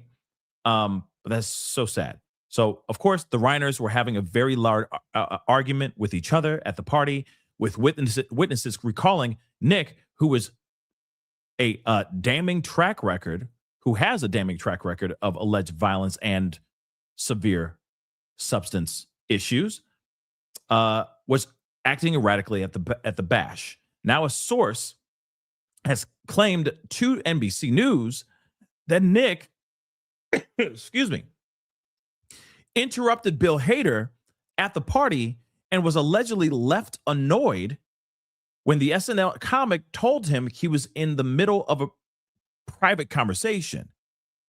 So maybe he walked up and he was like, "Hey man, are you famous?" or something crazy like that. And Bill was in the middle of a conversation and he's like, "Hey man, what are you doing?" You know what I mean? The source claimed after Hader's alleged comment, Nick just stood there and stared before storming off. The unsettling interaction concerned other partygoers. This is what the source said. The Daily Mail has contacted representatives for O'Brien and Nick's attorney, Alan Jackson, for a comment and has not heard anything back yet at all. Now, if you don't know Bill Hader, I mean, you know, he had a very famous character, or one of many famous characters, named Stefan, that he did for the news segment. So again, very, very interesting. Hold on, guys. Let me just. I'm going to turn off this feature really quick, so the sound is a little bit smoother. But anyway, very, very interesting so far. So it sounds like Bill was like, "Yo, man, what do you want? Why are you all up in my face? I'm in the middle of a conversation, homie. Like, you good? Okay." Because he was really erratic and acting a fool. So maybe the guy was like, maybe Bill Hader was like, F off, bro. Respectfully, stop getting in my face, man. Maybe that's what it was. But I don't know. So he just stood there, okay? Just kind of like what they said earlier. He just kind of stood there and stood there and stared before actually storming off. Because he was clearly deeply on something for sure. So they say guests at the A-list packed holiday party said Nick displayed quote unquote antisocial behavior, including staring at attendees. At the party, sources also told people that Nick was acting crazy and kept asking people if they were famous. Remember? So he's just drunk, high, and God knows what else. And he's just walking up to people like, hey man, you look familiar. You famous? You know? The late couple's daughter is the one who obviously who lives across the street, was the one who found them inside that house, gone. And of course, we already know that he was living in the guest house at the time before he went on the run, it sounds like, to go to a hotel and try to get away from the situation. So Bill Hader was apparently telling the guy to back off, that he was in the middle of a important conversation that he was rudely interrupting. And then he just kind of stood there for a minute and then he stormed off. So yes, very socially awkward. Very socially awkward. But also heavily under the influence of something. He also was fighting with the parents around this time as well. Huge blowout. Parents are like, what the hell are you doing showing up here all messed up, whatever? You're embarrassing us. What is this? Why are you doing this? You're embarrassing yourself. Full on blowout. And then maybe he was just like, whatever, mom, whatever, dad. Hey, man, you look familiar. Are you famous? And he just kept on walking around. While the Reiners, decided to pack up their stuff and leave. So that, sad. Truly, truly sad. But as you guys can see, because I know some of y'all are like, where's the presser? Where's the press conference? Is the press conference happened yet? Press conference hasn't happened yet. They aren't going to be on until allegedly 10 more minutes. So we got 10 minutes to sit and chill and wait. In fact, I'm going to use this opportunity to get some of these super chats out the way so we can see what's going on. Let me see. Is the sound on?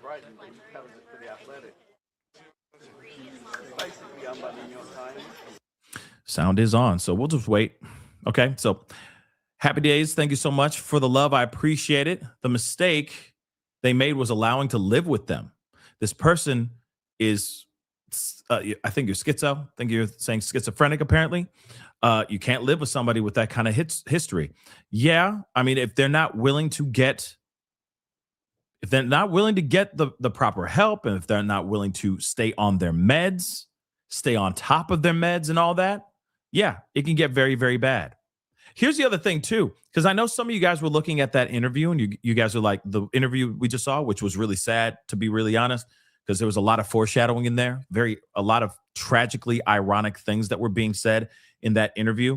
But I want to remind you of something, guys. He may have been on something, but he may have just been on his meds. Think about that. Oh, that's just doing checking. Think about that. There are people out here that will always say, like, I hate being on my meds because I don't like the ones that do take medication for mental health reasons. They will sit there and go, I don't feel anything. I can't feel anything. I hate it. I hate just feeling like a robot. And I think that maybe he was on medication. And that's why he looked or sounded the way he sounded. But you never know. He may have been on something too. You never know. You never know. Mary Coppola, thank you so much for the love. I appreciate it. Usually if he had anything referencing unaliving himself or Jackson usually if he said anything referencing unaliving himself or Jackson filed a motion for mental evaluation. Well, yeah, that's a good point. He is on S-Watch, so maybe they're doing that right now. And again, he may use that excuse. Like, he may use the excuse like, I was under the influence. I don't remember anything that happened that night. I blame it on the substances I was on. Some sort of psychosis happened. Remember, there was a woman that actually got off with cannabis psychosis. I'm not kidding.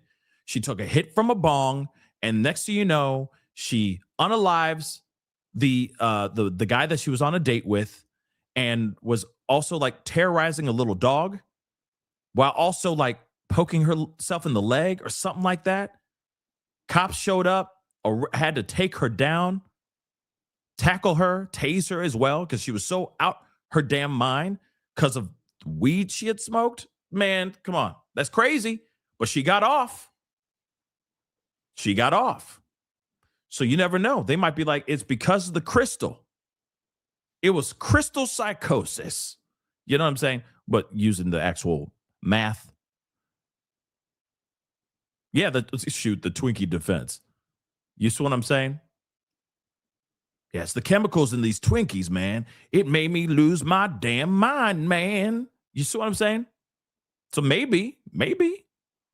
Yeah, that girl smoked the ganj. Apparently had never smoked out of a bong ever before. He was like, oh, the guy, unbeknownst to him, he didn't know that was going to be the last moment of his life. But he's like, oh, you've never smoked out of a bong? Okay, we're going to have some fun. Had to take the hit. She took the hit straight to the head. Next thing you know, he's dead, and she's sitting there poking herself in the leg or something like that. I don't remember exactly, but she was doing something pretty crazy to herself.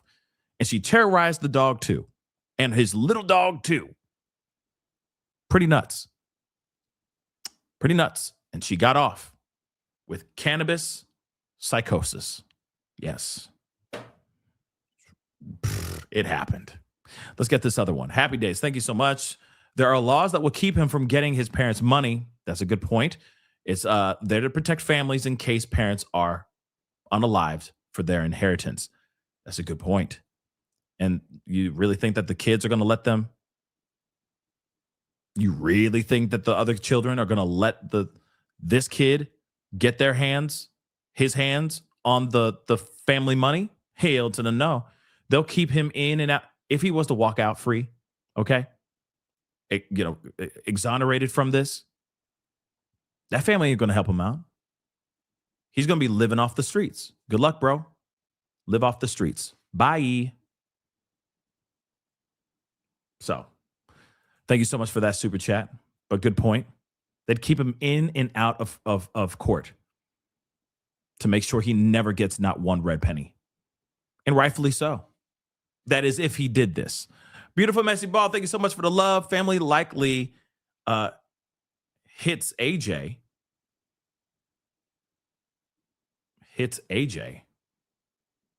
Okay. Family likely hits Alan Jackson. Sorry, and wants insanity plea and wants him held in a facility. He's likely incompetent, and indignant if parents cut him off. That's a good point. Court won't proceed until he's competent. Yeah, I mean, he might be completely out his mind right now and may need another day to like calm down from whatever substance that he's on. That's possible. That's possible.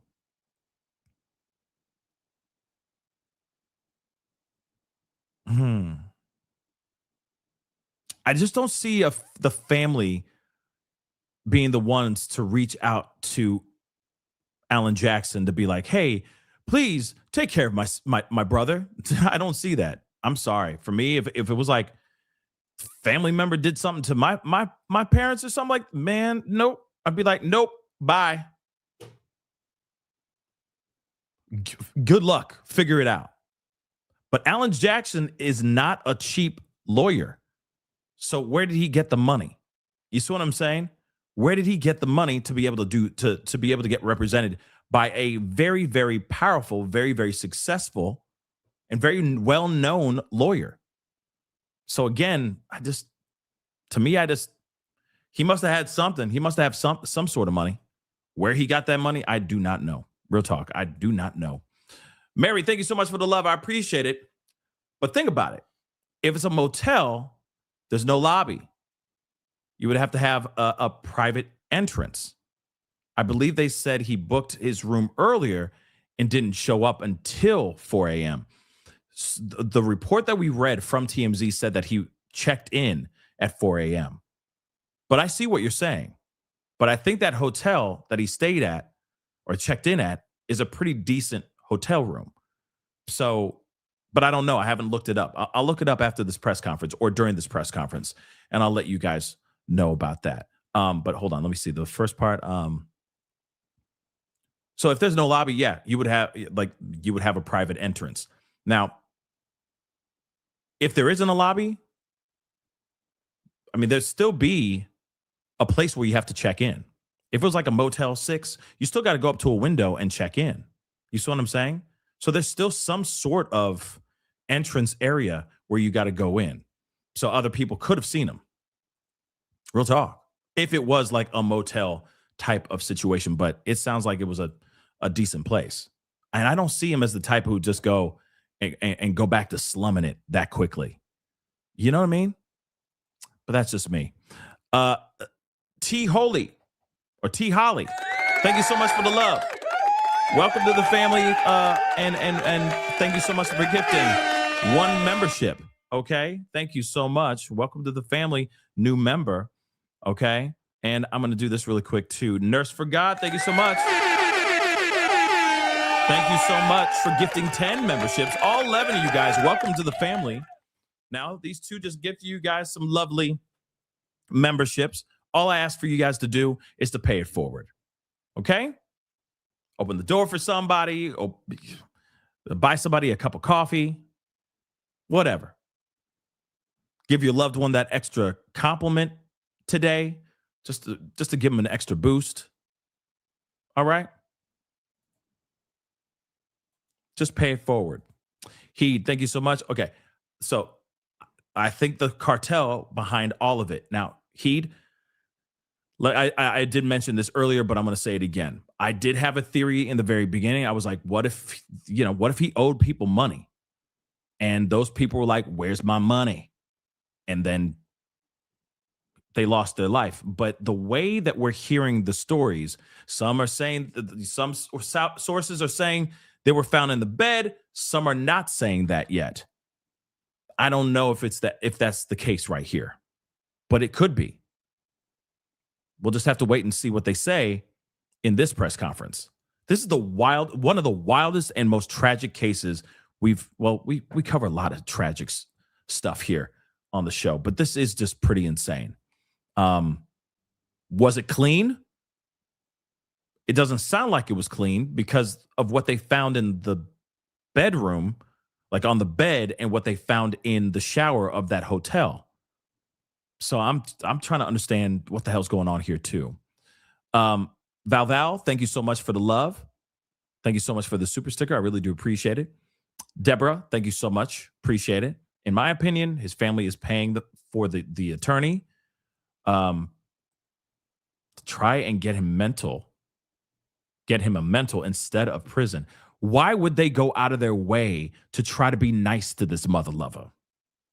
Like me, I'm not doing that. I'm going to figure it out. Like I said earlier, I'm going, hey, bro, hey, sis, whatever it may be, good luck. Figure it out. We ain't helping you. Go get yourself a public defender. We ain't paying not one mother-loving dime. We're not helping you. You see what I'm saying? Why would you try to protect? No, you just took out mom, pa. Are you out of your mind? I'm not helping you. Start a give, send, go. Somebody will pay for it. You know what I'm saying? Like, I would be losing my mother-loving mind. You got another thing coming. You're going to get $1 out of me. I am not protecting you. I'm not helping you out. Especially after something like this. Mom and dad keeping you under their roof, taking care of your funky ass, and then you do something like this, allegedly. And now I got to protect you? Now I got to flip the bill? That's insane. That's insane. That's just me, though. This is the part that I'm like, please make this make sense. Because it doesn't make sense right now. You really are going to have the family pay the attorney. For what? If he did this, I'd be like, I'm going to pay for it if you say guilty. I ain't paying not one dime if you say not guilty. Are you out your mind? Even that, I wouldn't even want to pay for that. I'd go get a public defender and figure it out.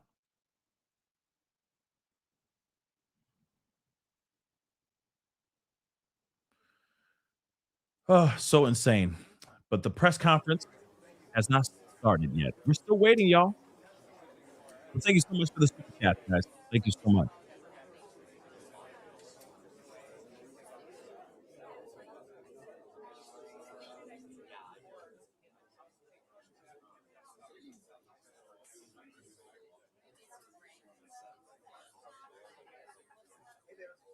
Yeah, I'm going to say, like, you must have a trust or something to be able to do this. You know what I mean? But if the family's supporting him on this, then what is up with that? Now, I'm not sitting here saying like, ooh, something diabolical, foul play. I'm not saying that, but that just seems a little bit strange to me. Like I said, that's mom and dad you took out.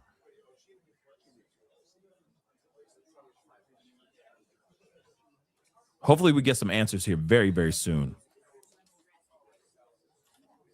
Unfreaking believable. Like, even talking about that gets me heated. You know what I mean? That burns my cookies. Shoot.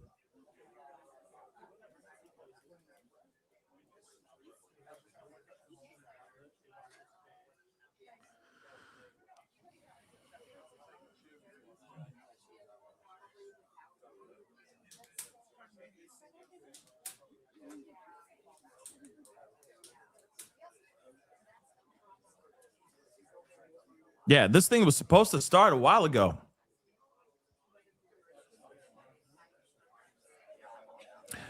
Deborah, yeah, I mean, I get they were raised to stand by each other, but what happens if the people that raised them to stand by each other are the ones that actually were killed? Oh, 5 minutes or less now. Okay, well, let me mute this. So let's have this conversation. Let's have this conversation, shall we? Think about this for a second. We got 4 to 5 minutes. Think about this. The same people that raised you with that idea is unalived by one of the people you're supposed to be standing by. Does that make you still want to stand by that person? I'll answer that for you. Hell to the no. Hell no.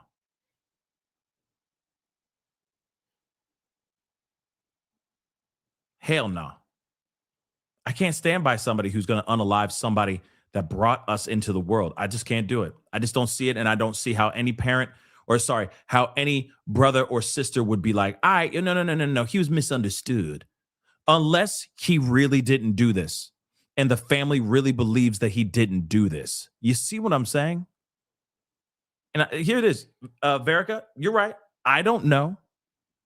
But I do know how I would react if this was something that happened in my family and someone in my family did something unthinkable to one of my parents.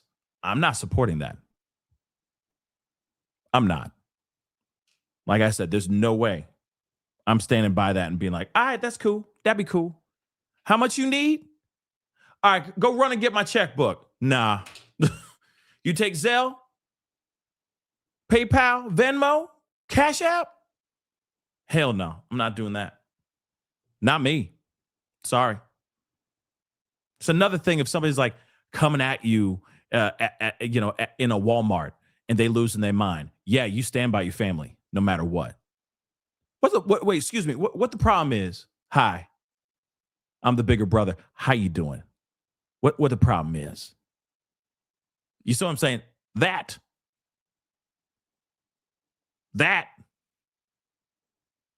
makes sense. But stuff like this, when we talking about fam, nah. I would be laughing in that person's face. You want me to what? After you did what? Go sit down somewhere and figure it out for yourself. Goodbye. Good luck. That's just me, though. That's just me.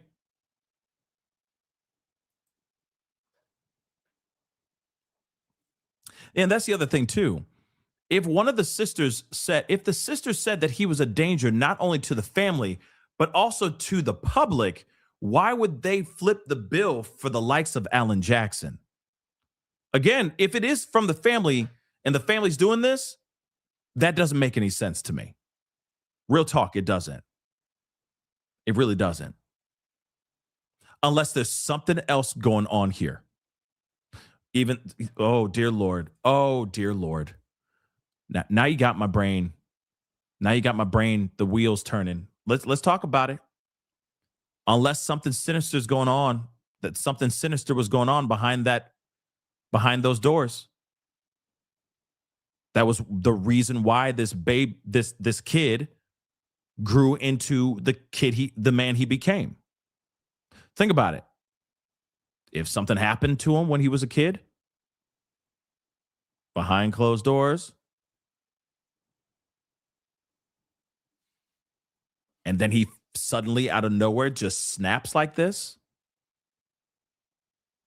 I can see why the family, the kids, would be at least supporting him in helping him get some sort of legal representation, because now it means something else was going on, if that were the case. But they have not said anything about anything yet. Let us get into this press conference. It's a big crowd. Less than 2 minutes. We're coming out right now. So. Okay, I was about to say, damn, come on. I mean, if it was some sort of abuse like that, child abuse, that's one thing. But I don't know if, you know what I mean? That's just maybe that is just a multitude of theories. Update on the homicide investigation of Rob Reiner and Michelle Reiner. Here we go. Hear from the chief of police, Jim McDonald from the Los Angeles Police Department, and the district attorney, Nathan Hochman. Just want to level expectations. We will allow some time for questions, but because of this is a preliminary investigation still, very active. It's being filed as we speak. There's not a lot we're going to be able to say right now. Also, if you would, please quote one question at a time so that we can hear the question and answer it appropriately. So if we could have that decorum in here. DA Nathan Hochman. Hit that like button down below, guys. Don't forget to subscribe. Let's rock My and name roll. is Nathan Hochman. I'm the District Attorney of Los Angeles County. Today, I'm here to announce that our office will be filing charges against Nick Reiner, who is accused of killing his parents, actor-director Rob Reiner, and photographer-producer Michelle Singer Reiner. These charges will be 2 counts of first-degree murder with a special circumstance of multiple murders. He also faces a special allegation that he personally used a dangerous and deadly weapon, that being a knife. These charges carry a maximum sentence of life in prison without the possibility of parole or the death penalty. No decision at this point has been made with respect to the death penalty. We have requested, and currently Nick Reiner is being held without bail. Now, in announcing these charges, I also want to announce that they're just that. They are charges. Charges are not evidence. Evidence is something that we will be presenting in a court of law to meet the standard of proof we meet in every criminal case, which is beyond a reasonable doubt, to 12 jurors who you'll unanimously have to find that we've met that standard to prove the charges we bring to court. Right now, with respect to the process, once the charges get filed this afternoon, Nick Reiner will be then brought to court. He is going through medical clearance, something that everybody who gets arrested and gets held in a Los Angeles County Sheriff's Department jail goes through. Once he is medically cleared, he will be brought to court to be arraigned on these charges. At that point, he will enter a plea of guilty or not guilty. Now, prosecuting these cases involving family members are some of the most challenging and most heart-wrenching cases that this office faces because of the intimate and often brutal nature of the crimes involved. Rob Reiner was a brilliant actor and director, an iconic force in our entertainment industry for decades. His wife, Michelle Singer Reiner, was an equally iconic photographer and producer. Their loss is beyond tragic, and we will commit ourselves to bringing their murderer to justice. I want to thank LAPD Chief McDonald, who is here today, along with Deputy Chief Alan Hamilton from the LAPD and LAPD Captain Scott Williams and the entire robbery homicide division, who literally has been working around the clock to gather the evidence that have led to the charges we're going to be filing today. Also from my office, I have Assistant District Attorney Maria Ramirez. I have Director of Specialized Prosecutions, John McKinney. I have our Head Deputy of Major Crimes, Craig Hum. And I have the 2 prosecutors who will be leading the prosecution in this case, Assistant Head Deputy of Major Crimes, Habib Balian, and Deputy District Attorney for Major Crimes, Jonathan Chung. They will bring their decades of experience to holding this murderer accountable for his actions. At this point, again, you will hear in the media rumors, you will hear speculation, you will hear hearsay. What I'm asking everyone to do is to rely on trusted sources. If it doesn't come from the District Attorney's office, from LAPD, from the coroner's office, or from the courtroom itself, then there's a good chance you are hearing misinformation. Because at the appropriate time, the actual evidence involved in this case will be presented in a court of law. So I ask for your patience until that is done. But again, please do not rely on rank speculation, rumor, or hearsay to believe that you understand anything about what went on in this case. I'd now like to turn it over to Chief McDonald. Thank you. Well, good afternoon, and thank you all for being here today. And it's with deep sadness that I address the tragic loss of Robert and Michelle Reiner. On December 14th, 2025, LAPD officers from our West Los Angeles division responded to a death investigation at the 200 block of South Chadbourne Avenue, which is in the Brentwood section of Los Angeles. Upon entering the residence, they discovered the bodies of Mr. and Mrs. Reiner. Detectives from our Robbery Homicide Division Homicide Special Section immediately initiated a comprehensive investigation. The evidence gathered led to the arrest of their son, Nick Reiner, who was taken into custody later that night without incident in the Exposition Park section of our city. Today, the Los Angeles County District Attorney's Office has formally filed charges against Mr. Reiner for the murder of his parents. This case is heartbreaking and deeply personal, not only for the Reiner family and their loved ones, but for our entire city. We extend our deepest condolences to all of those who were affected by this tragedy. I want to take a moment to recognize and thank our criminal justice partners, the District Attorney's Office led by DA Hochman, and everyone who worked tirelessly on this investigation. Their swift action, professionalism, and commitment to justice have been instrumental in bringing clarity and accountability to this case. The LAPD remains steadfast in our mission to protect life and uphold justice. We will continue to support the Reiner family and ensure that every step forward is taken with care, dignity, and resolve. Thank you. We'll now take some questions. Yes, right here in the front. Could you talk about why you feel this case rises to special circumstances? So special circumstances is a situation where one of the enumerated factors that lead to elevating in some ways a first-degree murder case to a special circumstance first-degree murder case occurs. One of those special circumstances is called multiple murders. Here we have two, and it qualifies under the definition of multiple murders to allege the special circumstance in this particular case. Chief, I saw over here. Nick Reiner found, and was there any evidence on him indicating a crime, and did he say anything? Yeah, he was found with good, solid police work, investigative tools used by robbery, homicide, and gang and narcotic division detectives with the U.S. Marshal Service Task Force involved as well. So we're thankful for the work that was done. I won't go into talking about what was found or anything that could potentially taint the investigation. Come on. Yeah. Given Nick's history of drug use, was there any indication that he was under the influence at the time of his crime? No, thank you again. That's another question I can't touch. Come on. Is there any evidence of mental illness in his background?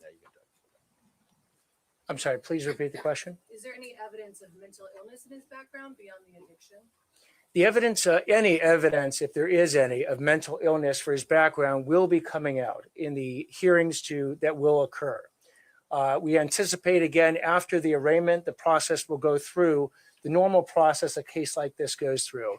At the appropriate time, if there is evidence of mental illness, it will be presented in court and in whatever detail the defense seeks to do that. Yes, right here. Are you anticipating any kind of significant delay in bringing this case to trial on the basis perhaps that Nick may have to undergo significant psychological evaluation, which would also give your people what they need in order to describe why his actions happened the way they did? We don't anticipate any significant delay more than is involved in a first-degree murder case with special circumstances. These are some of the most serious charges that a DA's office can bring against anyone. And we anticipate that the discovery that we will produce to the defense will be robust. It will be very involved. They'll want adequate time to review it. They'll want to go through every single factor that they can ascertain in the defense of Mr. Nick Reiner. So again, this will proceed along the tracks that many of the first-degree murder cases proceed. Do I anticipate it being particularly fast? No, I anticipate it being very thorough. Yes, right here. We are not at this time. Oh, come on. Yes, right here. Did the members of the Reiner family help with your investigation so far? And did they provide any information or assistance which led to Nick being arrested? Let me defer to the chief on this. A nothing bag, guy. Hi, I'm Deputy Chief Alan Hamilton, Chief of Detectives. We don't have any specific information we're going to release at this time regarding the family's information they provided. As we move forward, that information will be discussed in the appropriate venue, which will be the court. Can you tell us? Yes, in the front here. Sorry for the chief. Can you talk anything more about just not the condition that Nick was in when he was arrested? Was he a resident? Was he walking around? Was he observed by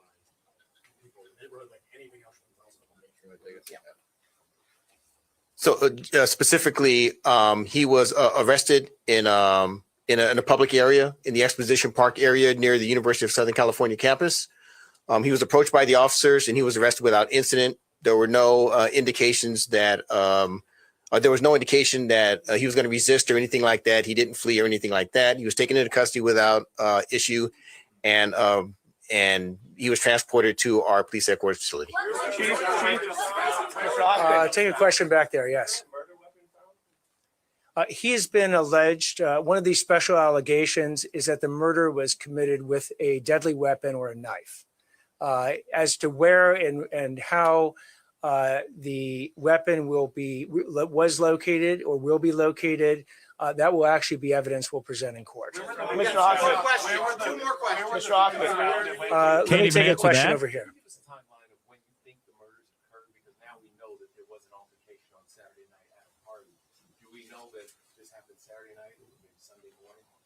I'll defer to the chief on this one. Yeah, we don't have.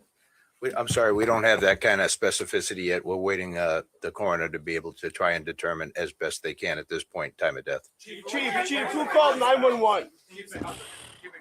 Who called 911? We'll take the question back there. Yes, can you tell us who called 911? Chief, if you know. We got a radio call from fire department. I got it. Okay, so in terms of how the Los Angeles Police Department became aware, it was a request from the Los Angeles Fire Department, who responded to the scene first. We responded to their request for assistance at the scene of the incident. Our initial West LA officers that responded determined that a crime had occurred, and they immediately notified our robbery homicide division. They responded, and they have taken over the investigation since that point. Thank you, everybody. We'll take one more question. Make it good. Take it right here. Make it good. You're hesitant to talk about sensitive evidence, but based on the evidence collected to support these charges, did that include an admission by the defendant to the alleged crime? So any statements made by the defendant at any point in time would be the type of evidence we will be presenting in court. Let me take one. I'll take one last question right here. Nothing. Hold on one Nothing. second. I just identified this gentleman. Sorry. We have an estimated time for completion of the autopsy and the information coming from the medical examiner from your office and to the detectives in the case. We do not have the estimated time that it will take. We know that they're working on it expeditiously, but as to when they deliver it, we do not have that estimated time. I'll take that one last question back there. I was just wondering, I know these types of cases are especially difficult. How much do you take into account what the family wants when it comes to charges when you're dealing with a domestic situation like that? And does that factor into whether you will go after life of parole or possibly death penalty? In these cases, like any of these cases, we will take the thoughts and desires of the family into consideration in making our decision. Thank you all very much.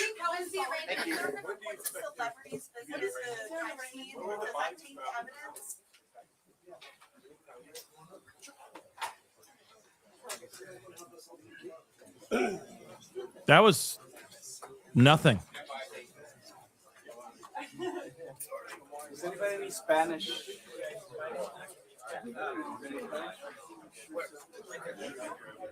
That was horse manure.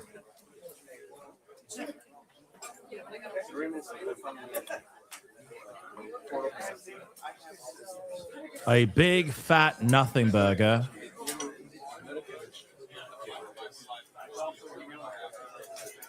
An absolute waste of time.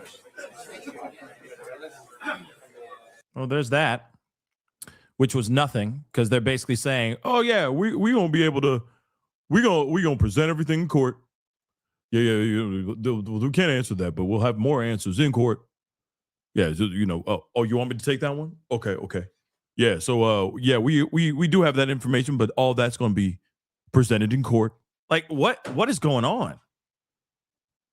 Real talk. They all said the same crap. You couldn't even tell us who called who. Who called 911? You couldn't even do that?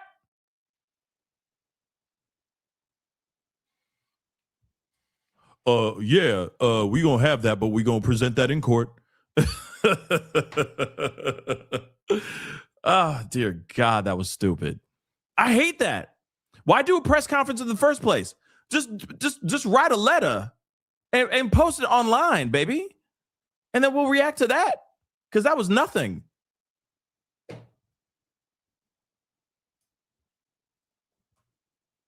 What in the hell was that?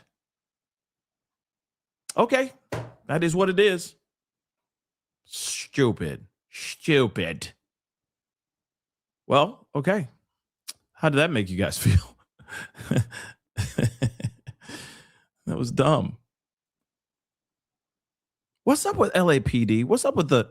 What's up with LAPD? It's so weird. You know what I mean? I get it. They can't give us everything, but they showed up and all they basically said is they are going to be charging Nick Reiner with M and first degree M. That's it. And he's looking at some serious time behind bars if convicted. That is it. Everything else was nothing. Like I said, a nothing burger.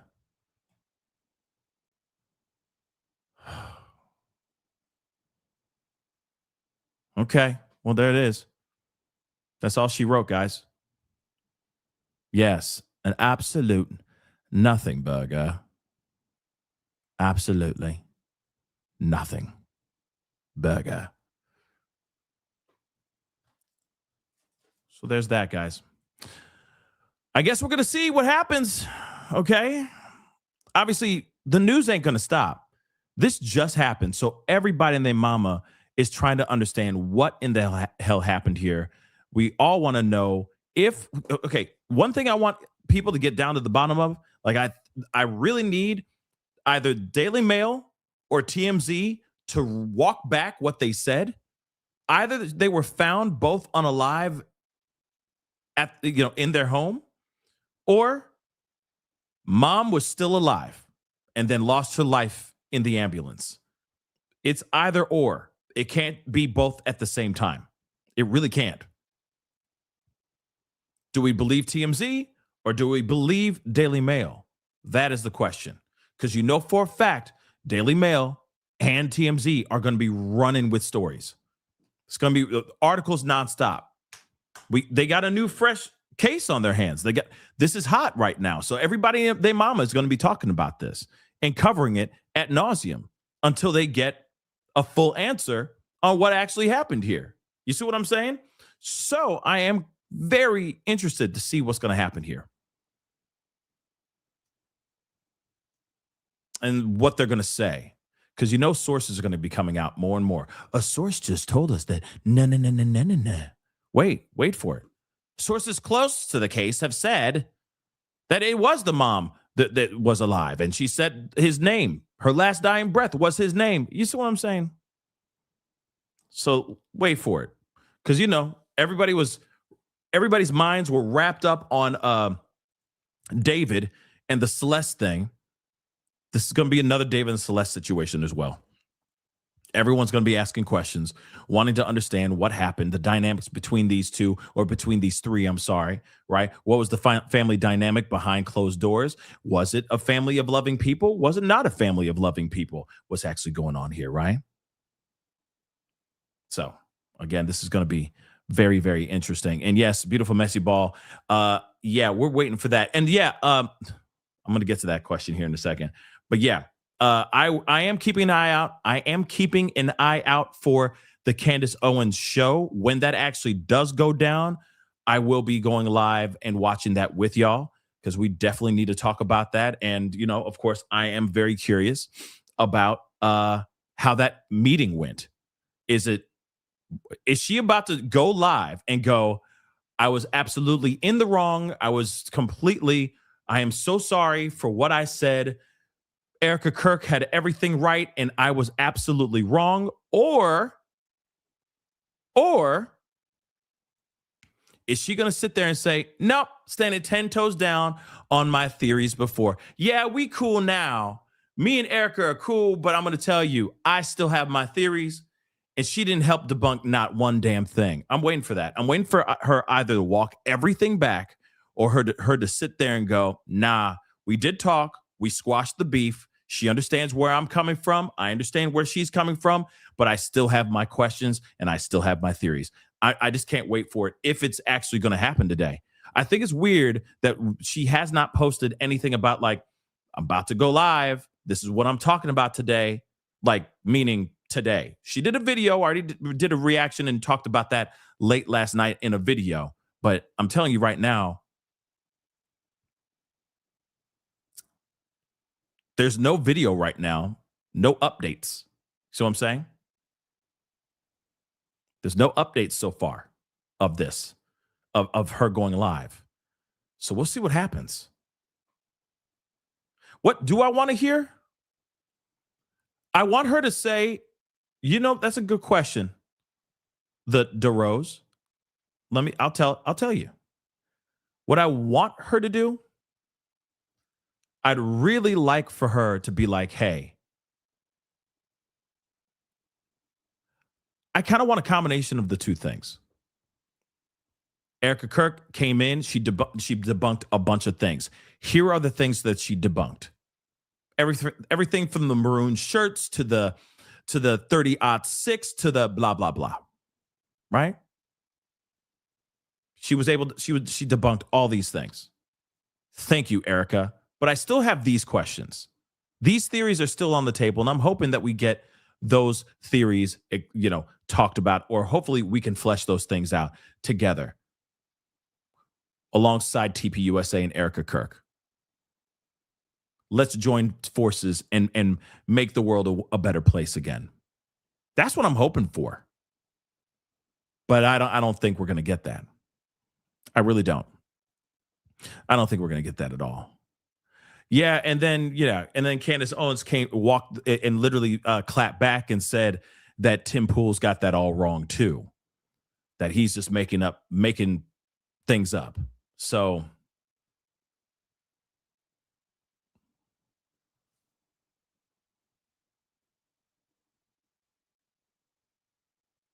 I guess we'll see what happens here, guys. But man, apparently there's another Brown University update that's supposed to be happening here. I won't be able to be on that one, unfortunately, guys. But so that's supposed to be happening here soon as well. But that was a waste of a press conference. They could have just sent out a statement, put that up on Twitter or X or whatever you want to call it, and be done with it. But it is what it is. There you have it, y'all. A waste of a press conference. So that's the show, guys. I appreciate all y'all for being here. Really means a lot. I got to hop off here, but I will be back. Okay? I will be back. We will be discussing things this evening. And if Candace Owens doesn't go live today, that is very telling. I'm letting you know. If Candace Owens does not go live today at all, that is very telling. Everyone's going to side-eye that. I'm telling you right now. So hopefully she goes live soon. Yeah, I know she said she is, but usually there's a heads up. Usually she already has it set up on her YouTube channel. In fact, I'm going to check again right now just to see. Let's just see. Still no. Still nothing. Still nothing. So maybe she's planning on doing a little later show or something like that. So we'll see. But I don't see anything on her page. But I'm sure when it does happen, we're going to talk. We'll be watching it. I may not be live when she's live, but we will be reacting and watching it for sure this evening. We're not going without that, okay? Unfortunately, I will not be able to do the Brown University presser, but I'll keep an eye on that to see what's going on. And that's supposed to be happening around 4 p.m. Central Standard Time, just so you guys know. So in about 30 minutes from now, okay? But anyway, I got to get going, so please do me a favor before you head out. Be really great to get to 1K. Hit that 1K, hit that like button down below, and help me get to 1K in likes. Hit that like button down below, please and thank you on your way out. All right? Don't forget to hit that subscribe button, crush it, do what it do. We're keeping an eye on all these cases. There's a lot of cases going on, everything. We're just trying to juggle everything, all right? So make sure you follow me on all my other platforms. Make sure you're subscribed here on my YouTube channel. Go and subscribe to the Pascal Show Clips and Pascal Raw. Make sure you're subscribed over there as well. Hit that notification bell, set it to all so you know whenever I go live or whenever I upload. Hit that join button down below, become a member, check out my Patreon, and of course, check out PascalMerch.com. All right? PascalMerch.com. We got some really great stuff over there. Check it out. All right, guys. Anyway, it is time to get going. Much love to you guys. I'll see you guys in a few hours. Have a great one, guys. Be good to yourselves. Be good to one another. This is The Pascal Show. Bye.